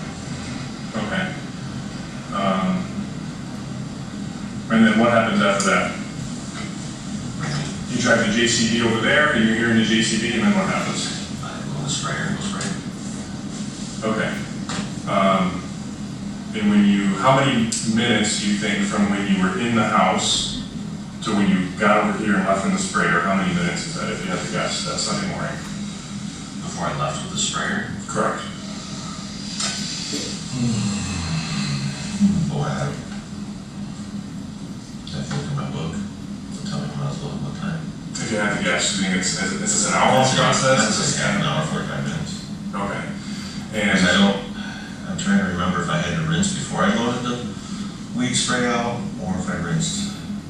I don't remember without looking at my book, but I had to. You got copies of what I had in my book? Not with me, no. I don't believe so. See, because I keep that book in there on the shelf, so if I sprayed atrazine, say, with it yesterday, now I'm going out there and I got sprayed weed, I'll look at that book, I had atrazine in there, oh fuck, I cannot spray weed with atrazine. I see. So now I'm gonna have to rinse out, so now I gotta rinse Those out. are the papers that you gave me. Yeah. We were out there one day. Yeah. They would have ran over the Hummer. Yeah, that was Do you guess what his nickname is now? Hummer. Oh, really? Conservative took it, they won't let me have it, fix it. That's a whole other story, but no. I mean, if I'm looking at the book, I can't tell you if I had to come out and rinse. If I had to rinse, it'd be an hour. If I didn't rinse out, I'm probably looking at half an hour, 45 minutes. I might get all the chemicals. The sprayer's in here. JCB's here. I come up here, got some stuff out of the building on the front here. Took back, measured it out because it's in ounces, so it's a little bottle, so you gotta really freaking measure the shit out, right? Sprayer it out, pull it out. Okay. I mean, it should be on the camera, because the camera on the corner of the barn will show you pulling it out of the sprayer. Okay, and specifically with the JCB, I think it was the most question I had to ask that's out there. So the Justice for D crew, I shouldn't say that. At the time, I think the adult children, perhaps Parker, had seen the JCB tracks, and that's why they had asked your wife to pull up to the house. Is that accurate? They didn't ask me, no. That's They asked me? correct. They didn't ask me, I pulled up to the house. Okay. They limited. Okay, that was understanding, because the JCB tracks were where the Hummer was parked. Is that news to you? News to me, the Hummer was parked out front. Yeah, so, Well, then I pulled the Hummer back around behind the house later that day, and I pulled it up next to the grass where I always park it. right. So when they had seen the Hummer, you already moved back to the house, and the JCB tracks were underneath it. Oh, probably, Okay. probably, And that's from when you pulled up to the house? yeah. Okay. And the JCB? Yeah, the JCB, I pulled up there, the Hummer was out front, I never leave anything out front, because I don't want somebody messing with me, leave the keys and everything. Yeah, So okay. I jumped in the Hummer, pulled back around to the house, and I pulled it over next to the grass and parked it. In the normal spot, essentially? Well, normal spots in the garage, but we've been parking it outside because I think she had something else in the garage with her caddy, or she parked in the middle with her caddy. So I just pulled it over next to the grass, so it's out of the way, because the rest of the area there is where the rest of us park. No, Park mine pickups there, Jared, or whoever pulls in, that's where they park. Okay, so they got the JCB, pulled back up to the house, because you forgot your sheet or something, and you get back in it and you go back to the barn to load the sprayer. And when you're in the house, she's sleeping. Right, okay. So how did the Hummer get from behind the house to the office? I don't know. In that morning, Yeah, I don't know, it was there when I came back. That's where Kellen let me see up front. okay. Where was it when you left? When I left, it was out my house. I think, it was out front, I don't remember Okay. seeing the Hummer. I mean, it's blocked, I don't Okay. remember. But I do remember driving it from the front of the office and parking it back behind the house, because we never leave anything on my road. Okay. So it was behind the house when you left? I don't remember. I don't. I mean, Okay. Well, I guess easier when you left to go to Brooks or whatever. Was it parked in front of the? I don't remember seeing it up there. I don't. Okay. I mean, I don't remember sitting up there. It's one of those things I didn't look that way. I mean, I can tell you where a piece of farm machinery is. I can't tell you where the Hummer's at. It's just not something that I'm paying attention to, I guess. Okay. So then you get in a sprayer, you go into Leroy's, and you spray, you said, remind me, sorry, how many acres? Is it 10? I think it was 10. 10 acres? I mean, if you look at the book, I'll have that. Okay. And you come back, and then what happens? I think I had to flush out to go to the next spray job. So then I would probably jumped in the Kubota again and pulled out front, or if I had enough, I don't remember if I had the chemistry in the barn or not. Okay. I loaded up, if I had to rinse out, I'd pull out back 3 times and rinse out, and pull back in, loaded. What's the next job? And the next job, remind me, I'm sorry, you were going to, was it towards Brooklyn? It was on Brooks. Brooks, I'm sorry, okay. And then where do you go from there? Then I went to Brooklyn. Okay. And then what happens then? That's when Stephanie called me and asked me where you was at. Okay. And what do you do after that? I headed back to the house and they go spraying. Okay. And who's there when you get home? The kids were there. The kids meeting, I'm sorry. It was then Zach, Cal.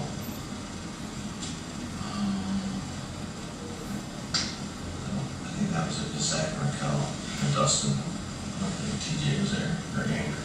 Okay. And you said they're in the office, and what are they doing?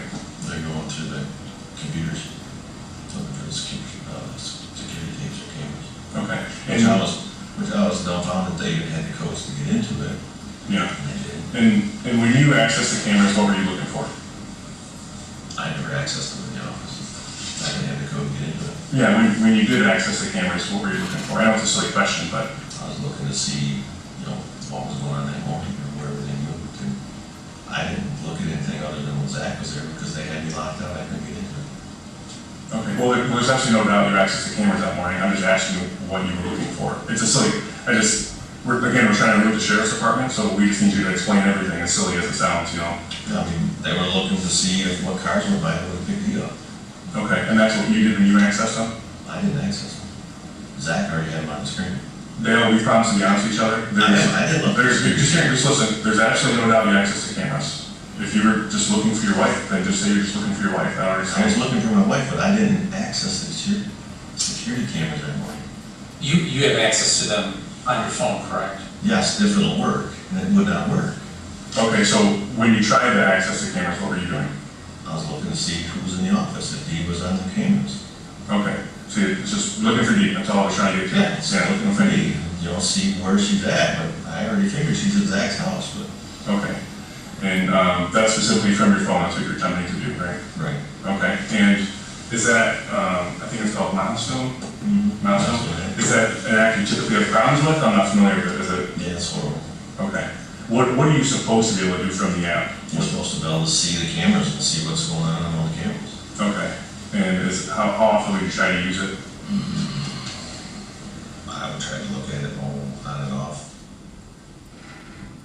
Every other day or once a week or something, I'd look at it. And what percentage of the time do you think it works? Maybe 5–10%. It's not too good of a trick, right? No, I mean, if you're in the office and you want to look at the camera system when you're in the office, it'll work. If you're in the house, it'll work. If you're anywhere else, it don't work. Okay. Because you got internet access, I guess. But with your phone, you shouldn't have to, and it don't work. And do you have any other issues with your phone, or specifically with that app, do you think? It's the application itself? I don't know, your phone's always got a glitch in it, a lot of stuff don't work, but. But by and large, it's this application that gives you issues. Okay. Do you pretty much carry your phone with you at all times? Most of the time. Okay. Specifically that Sunday, you had your phone with you all day? I'm pretty sure I had it with me all day. Okay. The only time you don't is if you drop it somewhere or you're backtracking trying to find it. Yeah, you and me both. And that Sunday, do you remember about what time Stephanie called you to ask where Dee was? I was thinking it was around 9 o'clock or 9:30. Okay. And until that point, as far as you knew, she was at home, right? Okay. It was I first. think I texted her telling her about spraying so that she knew where I was at. Okay. But until then, things are normal. You don't know any different, right? Essentially. Okay. And then, what were you doing?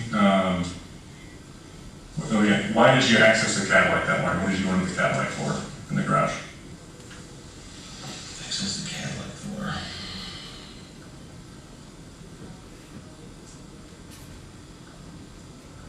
I don't remember getting the Cadillac that morning.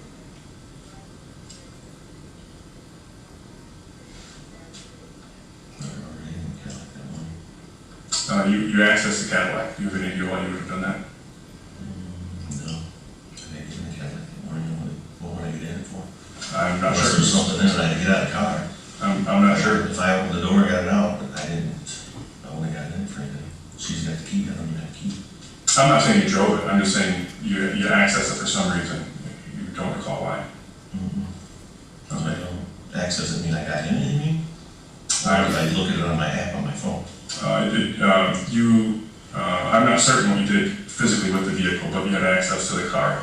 No, because I probably looked at my phone to see where it was at. Okay. That would be accessing it. Ah, okay, I'm not familiar with what you can do with that. So So, OnStar, I mean, I sit down, I start button on my phone that tells me where it's at. okay, Tell us about that. How Yeah, does tell us that about that, I'm not familiar with that.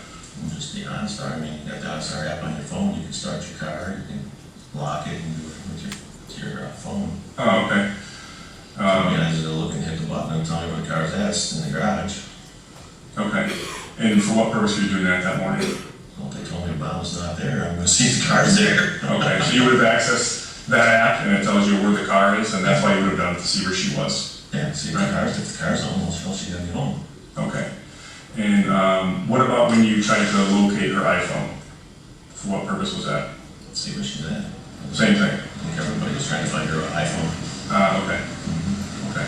And it had been described to us that when things weren't comfortable between the two of you, she didn't like you knowing where she was. Did she know you had access to those things at the time? I think so.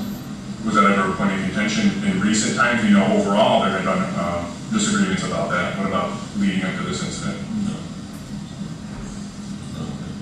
Okay. I mean, she knew where I was at, I mean, she could access my phone. Okay. I mean, it's kind of safety, if I don't, she can't get a hold of me, she can find my phone and see where I'm at from her, you know, if you go, same with her, if you didn't find her. Okay. Do you have any more questions on Sunday?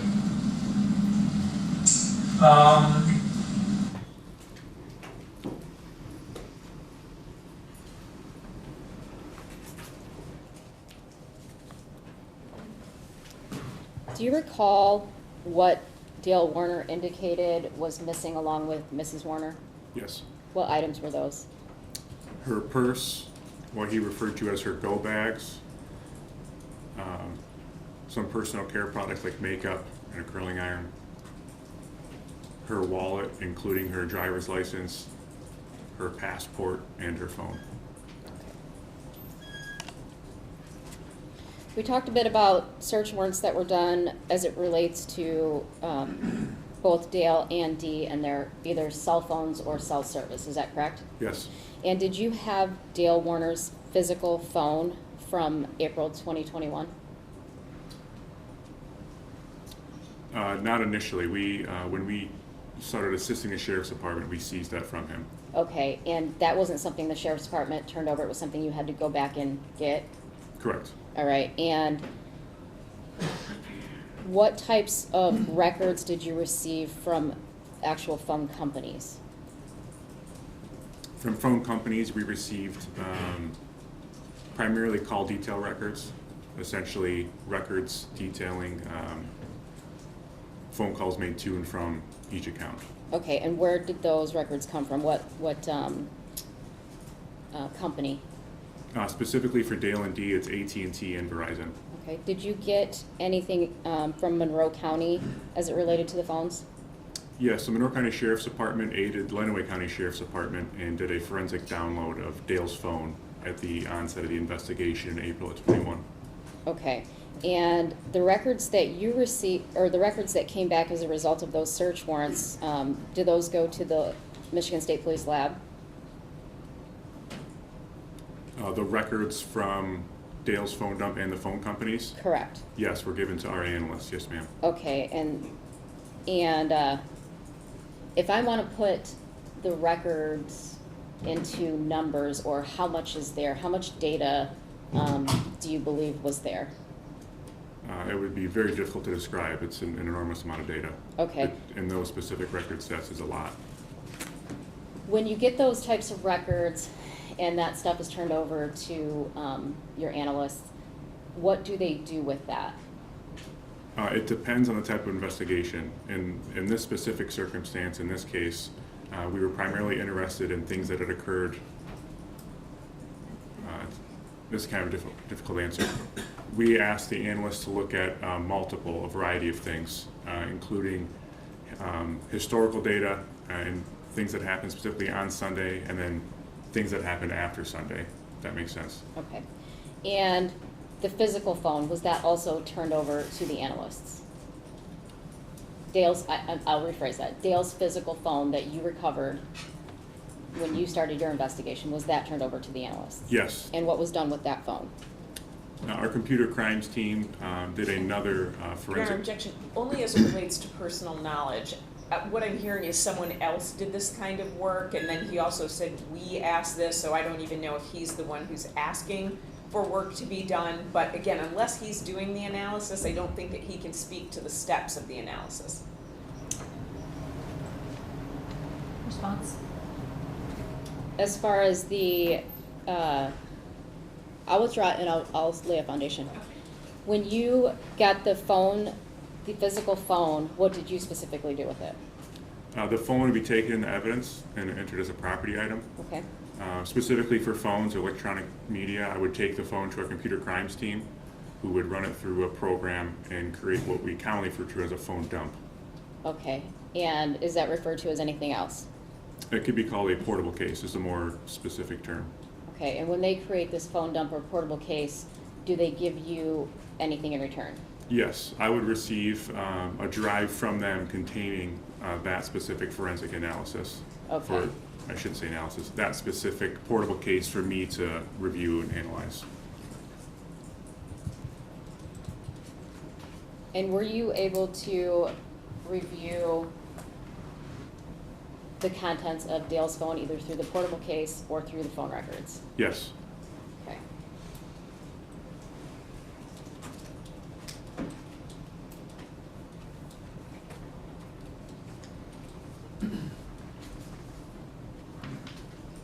Your Honor, may I approach the witness?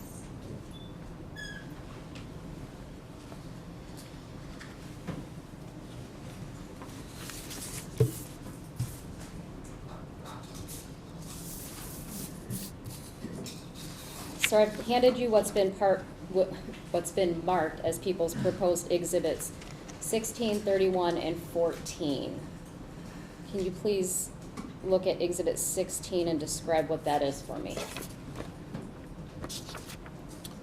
16 is from a portion of the portable case that was developed by Monroe County Sheriff's Office for the Lenawee County Sheriff's Office in April of 21. This specific document is what's called cookie data. So this is essentially a use of Dale Warner's phone, programs that were accessed and at what time. On what date? This is very specific to 425. Okay, and is that in the same condition as you reviewed that document Yes, and received that document? yes. I'd move to admit people's proposed exhibit 16. I object. He didn't prepare this report. Someone else prepared this report. For comparison purposes, exhibit 16 doesn't. Thank you.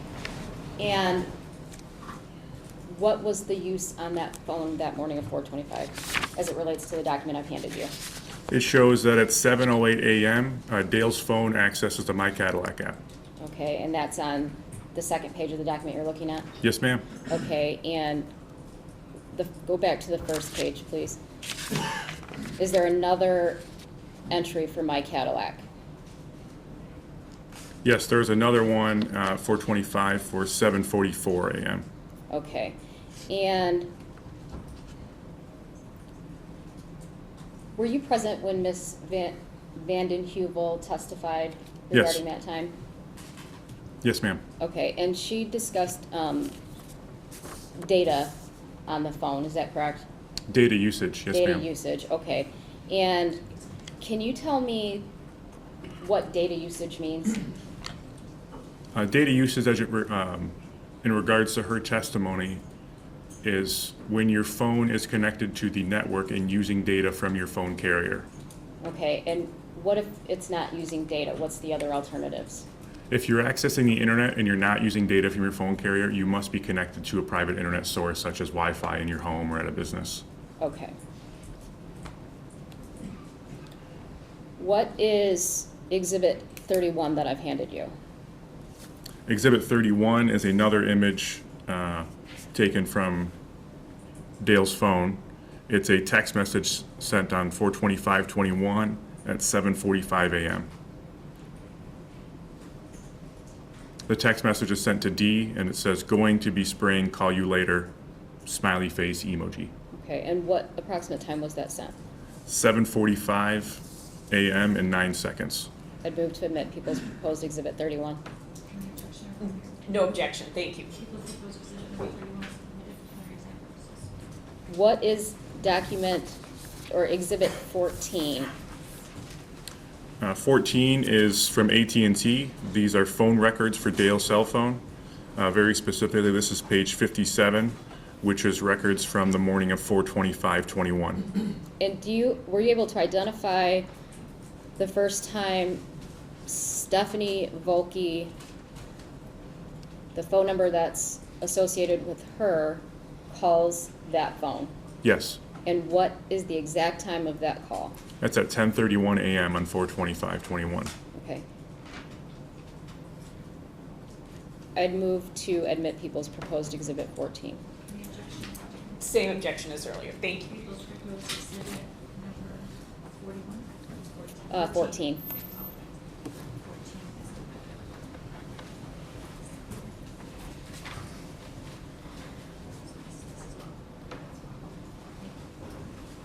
The call detail call records that you received as it relates to Dale Warner, do you recall the time frame of that?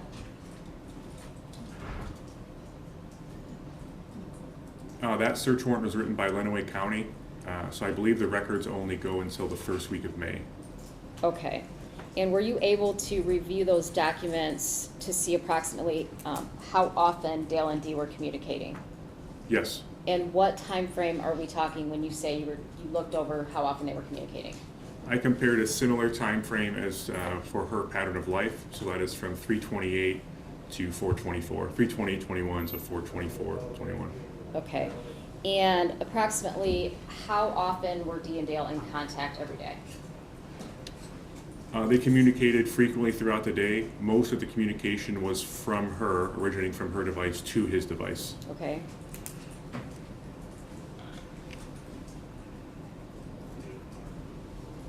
And how many calls or text messages did you say they were sending daily? I'm not certain how many they were exchanging. I know that he called her an average of 3 times a day. Okay. Did he text Dee ever? Not nearly as often. I believe in that span from 3/28 to 4/24, he only texted her 16 times. Okay. Based on the phone records, were you able to determine when the last call from Dale's phone to Dee's phone was?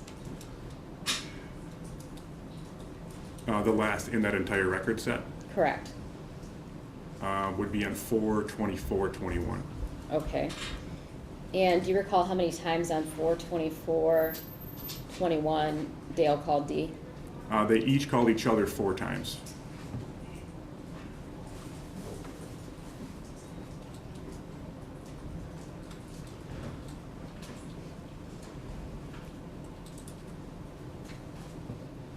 Did you review the text messages between Dale and Dee on either of the phone portable cases? Yes. And how many times did Dale's phone send a text message to Dee's phone after April 25th, 2021? He texted her after 4/25/21. He texted her twice the first week of May, and I believe 3 more times in that fall of 21. Okay, and would that have been after September of 21? Yes. All right.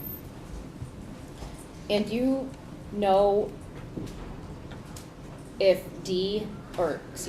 if Dale ever downloaded Dee's phone to another device, a separate device? Yes, I want to make sure I understand you. When you say download her phone, are you referring to from the cloud? From the cloud, yes. Yes. Thank you for asking. Okay. And do you know when that data was downloaded from the iCloud onto a separate phone? Yes. And what date was that? That was on 9/7/21. Okay. And I believe last time we were here, you testified that you went to retrieve this phone from Dale, and he originally didn't turn it over. Is that correct? Yes. Okay. But and then you testified you had to come back and retrieve it, correct? Yes, And were you able to get it that second time? I was. Okay. And after September 7th of 21, when that iCloud is downloaded to this backup phone, is the phone that's missing with D, is that able to receive and make phone calls and text messages?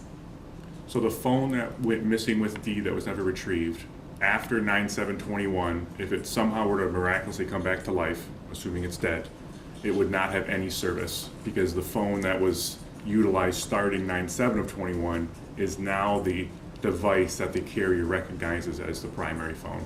Okay. So essentially, after 9/7/21, if the device depossessed on 4/25/21 ever turned back on, it would not have service from the provider. Okay. And so the 3 text messages sent in September and October of 21, were those sent after September 7th, 21? Yes, Okay.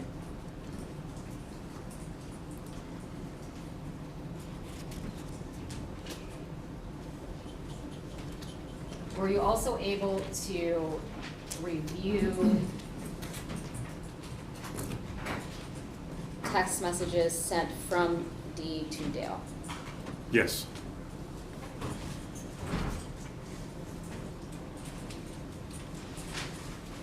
Now approach the witness. Yes.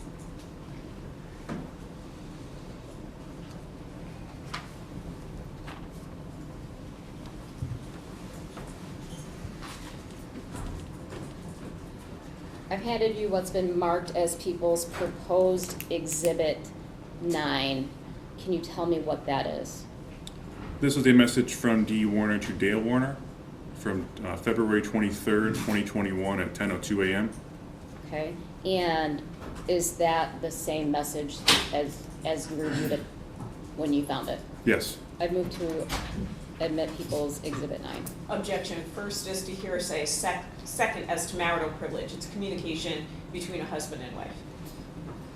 Your Honor, under 8033, then existing mental, emotional, or physical condition, a statement of the declarant's then existing state of mind or emotional, sensory, or physical condition, such as intent, plan, motive, design, mental feeling, pain, or bodily health. Ms. Warner's indicating through that message what her plan is if Dale doesn't stop. Went all out. What was the exhibit? Exhibit 9. People's proposed exhibit Okay. 9 Oh. I was gonna have him read it, but thank you. can you read that text message? I'm ready to move out and be done with this. You treat me as if I'm not worthy of anything. If you love someone, you want everything for them, and you do not. You want to be in control so that the other person is powerless. I'm not going to live like this. Either you stop, or Lena and I will move out. I'm sick of it. Thank you. Did you also have the opportunity to review text messages on Dee's phone? Yes. Okay. Well, to be clear, ma'am, this is from her cloud, not her physical phone. Thank you for clarifying.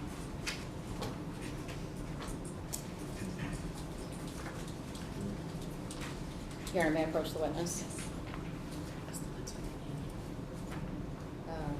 This one.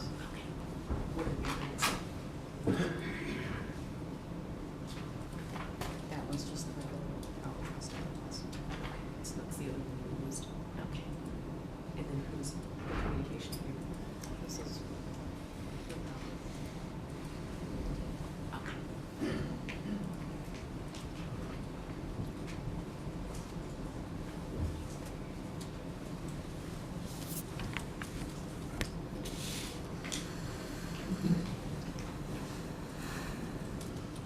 Sir, I've handed you what's been marked as people's proposed Exhibit 12. Can you tell me what that is? This is these are messages exchanged between Raquel and D. Warner. And how do you know that those are messages between Dee and Raquel? From reviewing their phone data and from speaking with Raquel. Okay, and Your Honor, I'd move to admit People's Proposed Exhibit 12. Same objection as to hearsay. Also, Raquel's text messages would absolutely be hearsay. She's not articulating any sort of plan. Your Honor, I don't care what Raquel's messages say. It could say the grass is green, the sky is blue. The statement that we do want in is actually a command, which is not hearsay. Hearsay is defined as a statement other than one made by the declarant while testifying at the trial or hearing, offered to prove the truth of the matter asserted. Commands are not hearsay because they do not involve an assertion. People v. Bennett, 290 Mich. App. 465. People's Proposed Exhibit 12 is submitted for permissive purposes. All right, read the relevant text. 323 of 21, the D text Raquel, make sure you lock my car and hide my purse.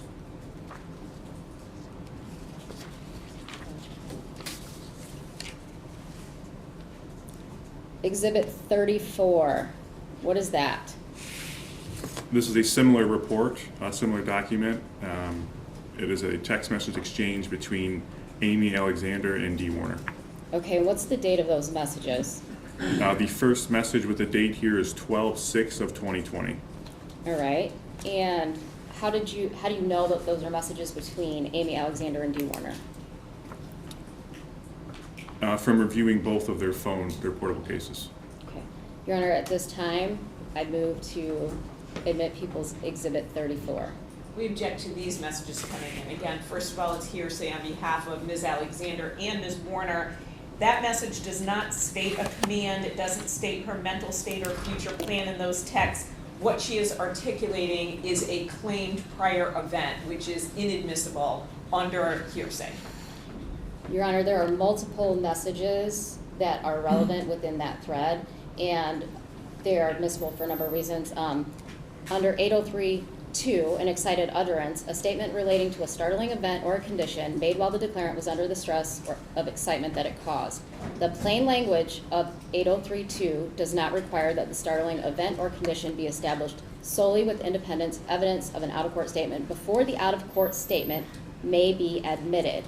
Rather, MRE 1101B1 and MRE 104 instruct that when a trial court makes a determination under 803.2 about the existence of a startling event or condition, the court may consider the out-of-court statement itself in concluding whether that event or condition has been established. These messages articulate an event where D. Warner is describing trying to leave Dale, being thrown into a dresser, being told she's not leaving, and she's not taking the child. That is a startling event, Your Honor. Ms. Warner claims that this happened the night before. There's no indication of trustworthiness in her messages. There's no corroboration whatsoever. She is not under the stress of this claimed startling event the next day, and she also claims that Mr. Warner told her that he tripped. So she claims that she had physical contact with Mr. Warner, and Mr. Warner explained that it was accidental. These messages should not come in. They do not fall under the excited utterance hearsay exception. Your Honor, as Mr. Warner was telling Mrs. Warner it's accidental as he's throwing her into a dresser, telling her she's not leaving. The touchstone of MRE 803.2 is not timing, but whether the declarant is actually still under the emotional influence of the startling event. She describes that the event caused a giant goose egg to her forehead. You have Stephanie Volke, who indicates that she witnessed in either November or December of 20 a goose egg on D. Warner's head. You have her massage therapist, who indicated she observed bruising on Dee's hip as a result of Dale throwing her into this dresser. I would ask the court to allow those messages to be brought in. Ms. Warner also claimed that you can't see the goose egg. It's underneath her hair, which calls into question the credibility of the other witnesses who claim that they did see a goose egg. Ms. Volke indicated that Ms. Warner did in fact have to pull her hair up and back to show her that injury. People's Proposed Exhibit number 34 submitted for permissive purposes. let's go to the first message, starting with, listen, I tried to leave. 12/7/2020 at 10:31 a.m. This message is sent from D. Warner to Amy Alexander. It reads, listen, I tried to leave last night and he called me a cunt and threw me at the dresser. Okay. 12/7/2020 at 11:34:07. Read that one. This message is sent from D. Warner to Amy Alexander. Yeah, I have a large goose egg on my head and a sore neck, but I'm okay. And the next one. Again sent from D. Warner to Amy Alexander. He turned into the devil. Next page, 12/7/2020 at 11:43 and 31. At 11:43. 11:43, 31 seconds, yep. The next. From D. Warner to Amy Alexander. He told me that he would not allow me to take Lena. 12/7/2020 at 12:15 and 30. Following page. From D. Warner to Amy Alexander. I've never seen him this bad. Top of the next page. 12/7/2020 at 12:16. I literally thought he could kill me. Next page, top. 12/7 at 12:19 p.m. from D. Warner to Amy Alexander. He tried to tell me that he tripped. It was not even close to a trip, especially as he was throwing me. He said, you're not going anywhere. Next page, top. 12/7 at 12:21 p.m. D. Warner to Amy Alexander. I can't trust Lena with him. Not for a weekend. Thank you.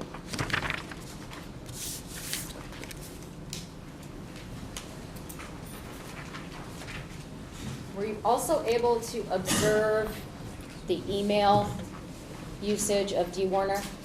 Yes. Okay, were you able to determine an average use for her on her emails? She had a couple different email addresses that she used primarily, most of which was for work. She would use the emails close to every day. There were some instances where there wasn't outgoing activity each day, but it was pretty close to every day. And did you observe any outgoing messages after April 25th, 2021? No.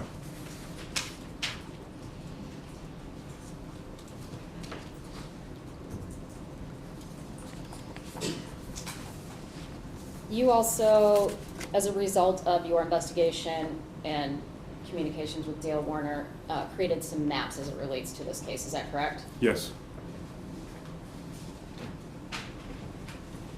May I approach the witness? Yes.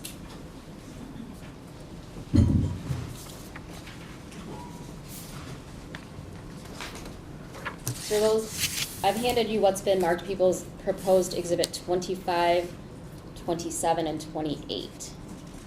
Can you describe what exhibit 25 is for me? 25 is an aerial view of the farm on Munger Road, detailing the different buildings and with some labels indicating the cameras on the property and their viewpoints. Okay, and is that an accurate representation of your map? Yes. I'd move to admit people's proposed exhibit 25. Any objection? No objection. People's proposed exhibit number 25 is amended with examples.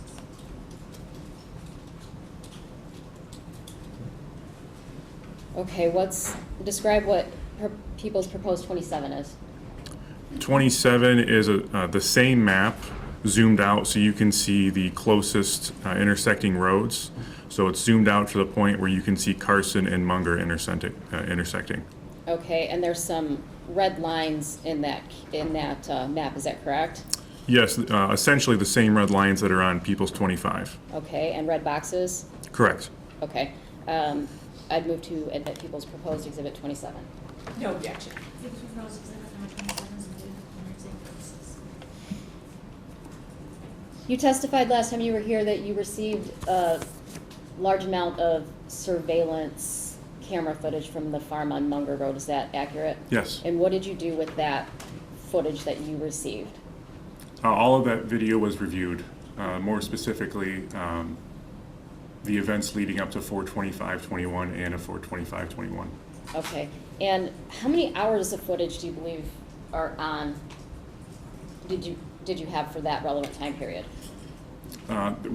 We had video for 1 week, just due to the date that it was collected from the farm. It was collected later that week, the week of 4/25. I couldn't tell you how many hours it is. Essentially, all of the cameras on the property are motion activated, and they run depending on how long there's motion. So there's, numerous hours of video for that week. Okay, and were you able to, either by yourself or with the help of somebody else, create a compilation to narrow down some time frame on that surveillance footage you received? Yeah, specifically with 4/25/21, we made a video that essentially had specific movements, Dale-specific movements, between a certain time frame on Sunday morning. Okay, do you recall what that time frame is? That's between 7 a.m. and approximately 7:45 a.m. Okay, could it have been 8:45 a.m.? I'm sorry, ma'am, 8:45 a.m. Okay, and when you say we created this, who's we? Essentially, I reviewed the video and notated which portions I wanted to add to this specific video, and then we used the FBI's audiovisual unit to make the compilation. And would that be common in your line of work to request help to do that? Yes. All right. Your Honor, at this time, I'd move to admit people's proposed Exhibit 15L, the video that was created as it relates to the surveillance footage from that morning. No objection, Your Honor. People's proposed exhibit 15L is admitted for example.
Sir, you still have Exhibit 28 in front of you, Yes, ma'am. and what is that?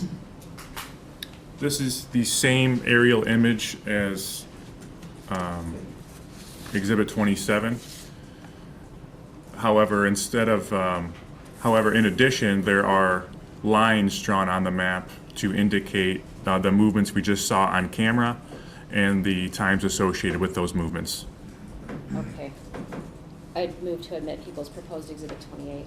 No objection, thank you. People's proposed exhibit number 20 is admitted for reason.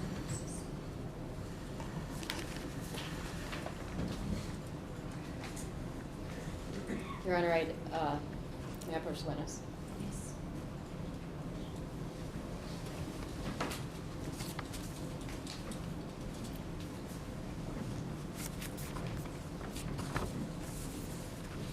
I've handed you what's been marked People's proposed 22, 20, 21, and 19. So let's start with People's 22. What is that? This is an aerial overview of the Munger Road Farm. This is specifically the image that Dale made markings on during our interview.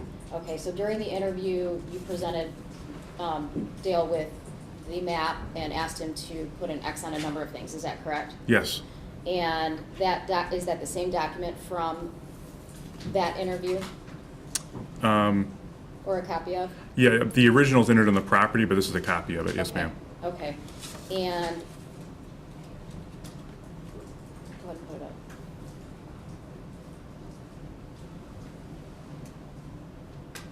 And I see 1, 2, 3, 4 X's on that map. Is that accurate? Yes. And can you explain to me, based on the interview that you did with Dale, what those 4 X's are? Yes, the first X I'd like to describe is in the top right-hand corner. That X was due to the pen not working initially, us just getting it to work. That X is irrelevant. The next X, the one that is furthest to the left on the screen, would you like me to point, ma'am? Yes, please. I didn't bring the pointer. I figured you were tall enough. This X is where I asked him to describe the area in which the dogs are kept and where he would have gone to retrieve the Kubota. This X here is indicating where the front end loader is stored. And this X here is where he parked the front end loader behind the house.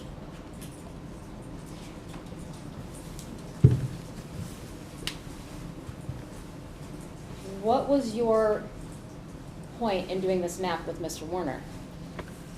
Obviously, the X in the top right was just a pen snafu. The other 2 X's are absolutely irrelevant. I asked him those questions only to put him at ease about telling me where the front end loader was parked. So your goal is to find out exactly where the front end loader was parked. That's correct. When you call it the front end loader, we've heard testimony about JCB, front end loader. Are you referring to the same thing or something different? That's correct. Those 2 things are one and the same. Okay. And why do you care where the front end loader is pulled up during your course of your interview or investigation? Through Dale's statements, we know that he leaves the house. His statements change, but essentially he comes back to the residence in the front end loader. When he goes in, Dee is sleeping on the couch. He then leaves in the front end loader, begins his farming errands, leaves the property. When the children arrive, the adult children arrive, the Hummer is parked in front of the office and is no longer behind the house.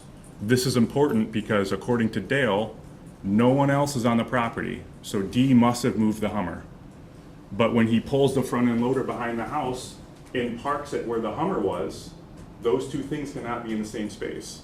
In other words, when Dale pulls the front end loader here, the Hummer is already moved. But when he goes inside the house, Dee is still sleeping and no one else is there.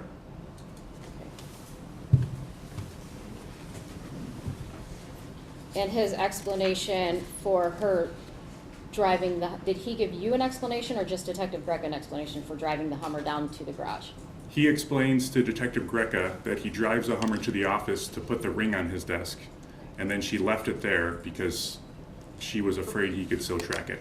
Objection, if this is not part of the video, I object to this witness articulating something that we haven't seen. The best evidence would be the interview itself, not this witness summarizing Detective Greca's interview with Mr. Warner. It was played on the 429 body cam. This court's already heard it. He's just reiterating what he heard. Objection. Exhibit 20, what is that? Exhibit 20 is a photograph of the JCB front end loader, the one that is possessed at the time of 4/25/21 and owned by Dale Warner. Okay. And I'd move to admit people's proposed exhibit 20. Any objection or more? No objection, thank you. People's proposed exhibit number 20 is submitted for preliminary exam purposes. What is exhibit 21? 21 is an image of what Dale refers to as the Kubota. Okay. I'd move to admit people's proposed exhibit 21. No objection, thank you. People's proposed exhibit 21 is submitted for preliminary exam purposes. What is exhibit 19? 19 is a photograph of the rear side of the Munger Road residence, so this would be the north side. The specific image is where the Hummer would have been parked and ultimately where the front end loader was parked. Okay, and are you familiar with this area of the house? Yes. I move to admit people's proposed, I think I said 19. No objection, thank you. People's proposed exhibit 19 is submitted. And did you have an opportunity to observe at any point in time the JCB pulled up to that house? Yes. And did you observe anything about that bucket? Yes. When parking the front end loader, the JCB, in this spot, the bucket attached to it fits between those two pillars, and you can set it on the deck up against the back door. Okay. And have you been on the other side of those doors on the Munger farm? Yes. Okay, and when was that you were inside that home? I've been there a number of times. The first time would have been when I began aiding the sheriff's department in 2022. Okay, and based on your observations that day and the photographs and body cams you had reviewed prior to that time, did the inside appear consistent with the same it was on April 25th, 2021? Yes, yes, ma'am. So when I saw it initially, it's essentially the same as what it was on 4/25, yes. Okay, so if I walk through those back doors, describe to me what's on the other side. You are standing with the kitchen to your right and the living room area to your left. Okay. And do you see any furniture? Yes, there are 2 couches in the living room to the left.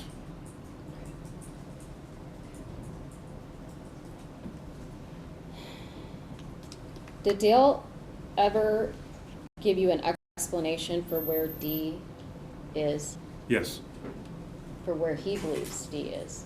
yes. And where does he state she is? Dale told me that Dee was in the hills of Jamaica living with the drug cartel.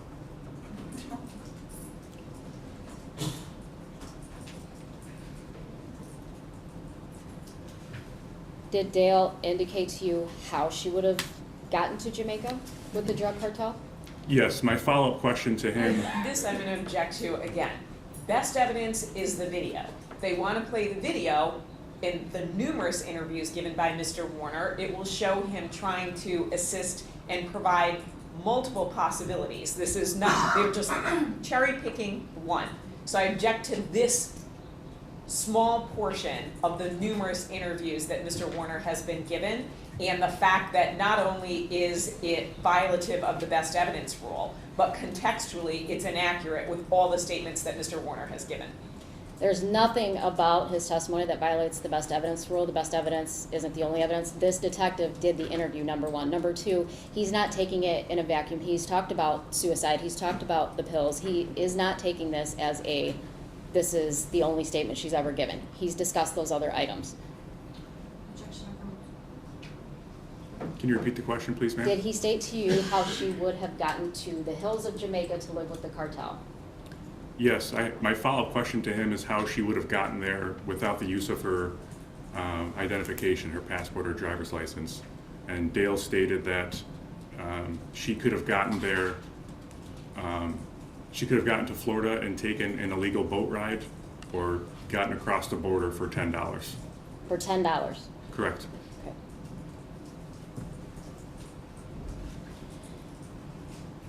Now, you indicated you received a bunch of information.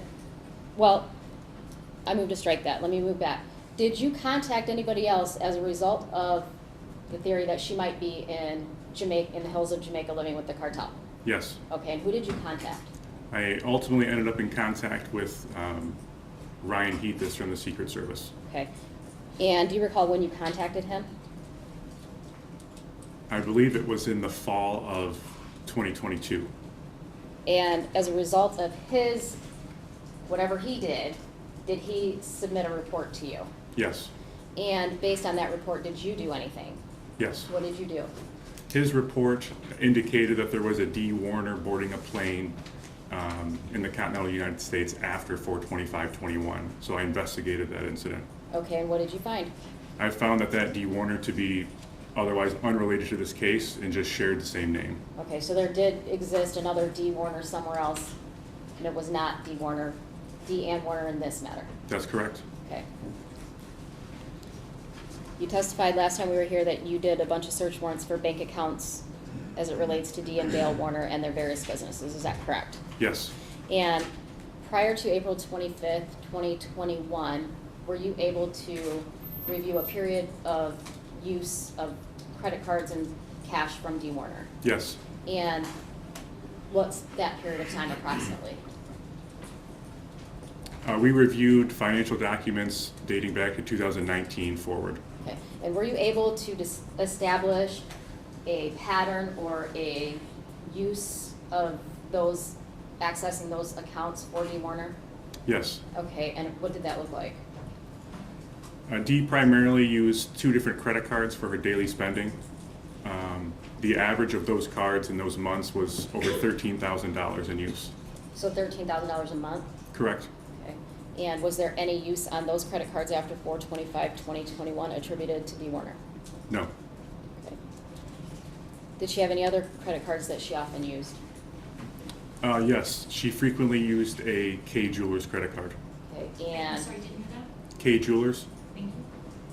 do you know how off, or what the average use on that card was?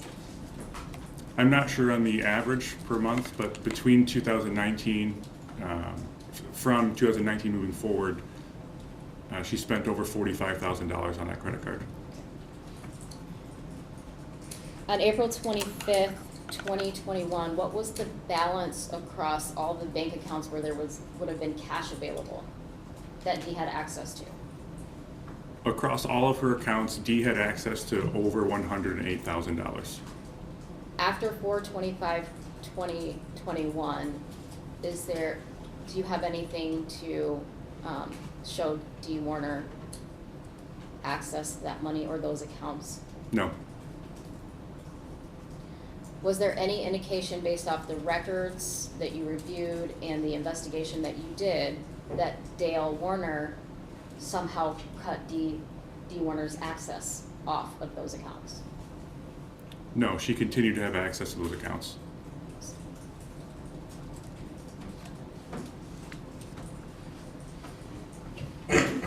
What is Venmo? Venmo is an application you can use on your mobile phone to send and receive money. Okay, and how does that work? You would create an account with Venmo and tie it to a bank account or credit card. The application then accesses that bank account or credit card for you to send and receive money to another user of that application. Okay, so if I don't have Venmo, so I just want to make sure I understand. If somebody sends me money through Venmo, does it go directly into my account? It would go to your Venmo account, where then you as a user would decide what to do with it, if you wanted it to remain in that account or sent to your bank. Okay, and if I want to make a payment through Venmo, kind of the same theory, if I have that in the Venmo account, would it come out of there? Correct. Okay, and on April 25th, 2021, did Dee Warner have a Venmo account? Yes. And what was the balance on that account on April 25th, 2021? She had over $5,000 in that account. Okay, and was there any activity on that account after April 25th, 2021? Yes. And what was that?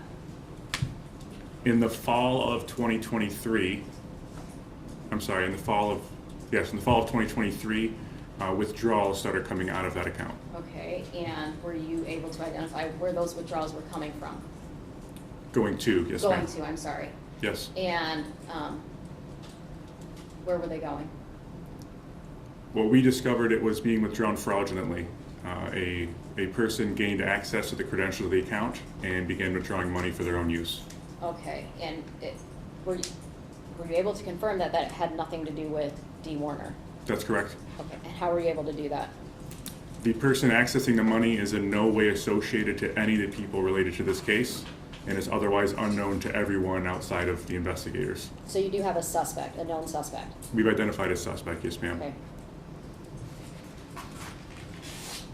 Throughout the course of the investigation, have you been in contact with Dee's children? Yes. And which family members have you been in contact with? I speak to all of the family members. Okay, and for what? When we first took the investigation over, we discussed with the family how it is that they wanted to be communicated with. And what we asked of them, due to there being so many adults involved, that they kind of nominate one person as our contact. So we have very regular contact with TJ, who is kind of their spokesperson, if you will. But then I have contact with the other adult children if I have a specific question for them or I need to meet with them. But primarily it's with TJ, on occasion with one of his siblings if I need something, and then also Greg Hardy if we like each other that week, basically. Okay. And did the siblings, or excuse me, did Dee's children ever contact you to ask you for a status update on the case or the investigation? Very regularly, yes, ma'am. Okay. And when you took this case over, did you notify Dale Warner that you were taking this case over? Yes. And had you tried to contact him after notifying him of that? Yes. How many times did you try to contact him after that? Several times. Okay, and would he respond to you? No. Did anybody respond to you? Did anybody respond Your to Honor, you? I'm going to object to that. He doesn't have to communicate with the police. It's highly improper to even ask these questions about whether he's spoken to the police or chosen not to speak to the police. He has the constitutional right not to do so. He already sat down with the police numerous times. So I think this whole line of questioning about his choosing at various times not to communicate is improper. The court is well aware of his rights, and you have the right to cross-examine him when prosecutors overrule. Did anybody contact you? Yes. On several occasions, I would call Dale and leave him a voicemail, and his accountant, Mark Weisberg, would call me back. Okay, so Mark Weisberg, the accountant, would call you. What would did he ask you what you wanted?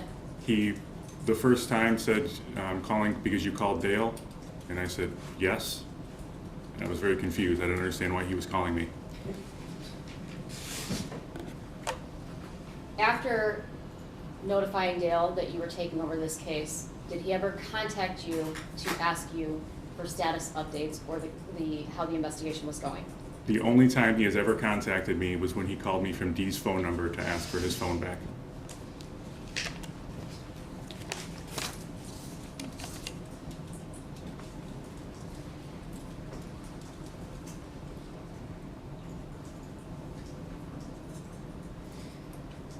To date, have you located Dee's physical phone that she possessed on April 25th, 2021? No.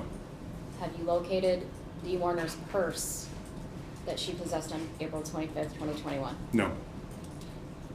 Have you located Dee Warner's go bag that she possessed on April 25th, 2021? No. Have you located Dee's passport that she possessed on April 25th, 2021? No.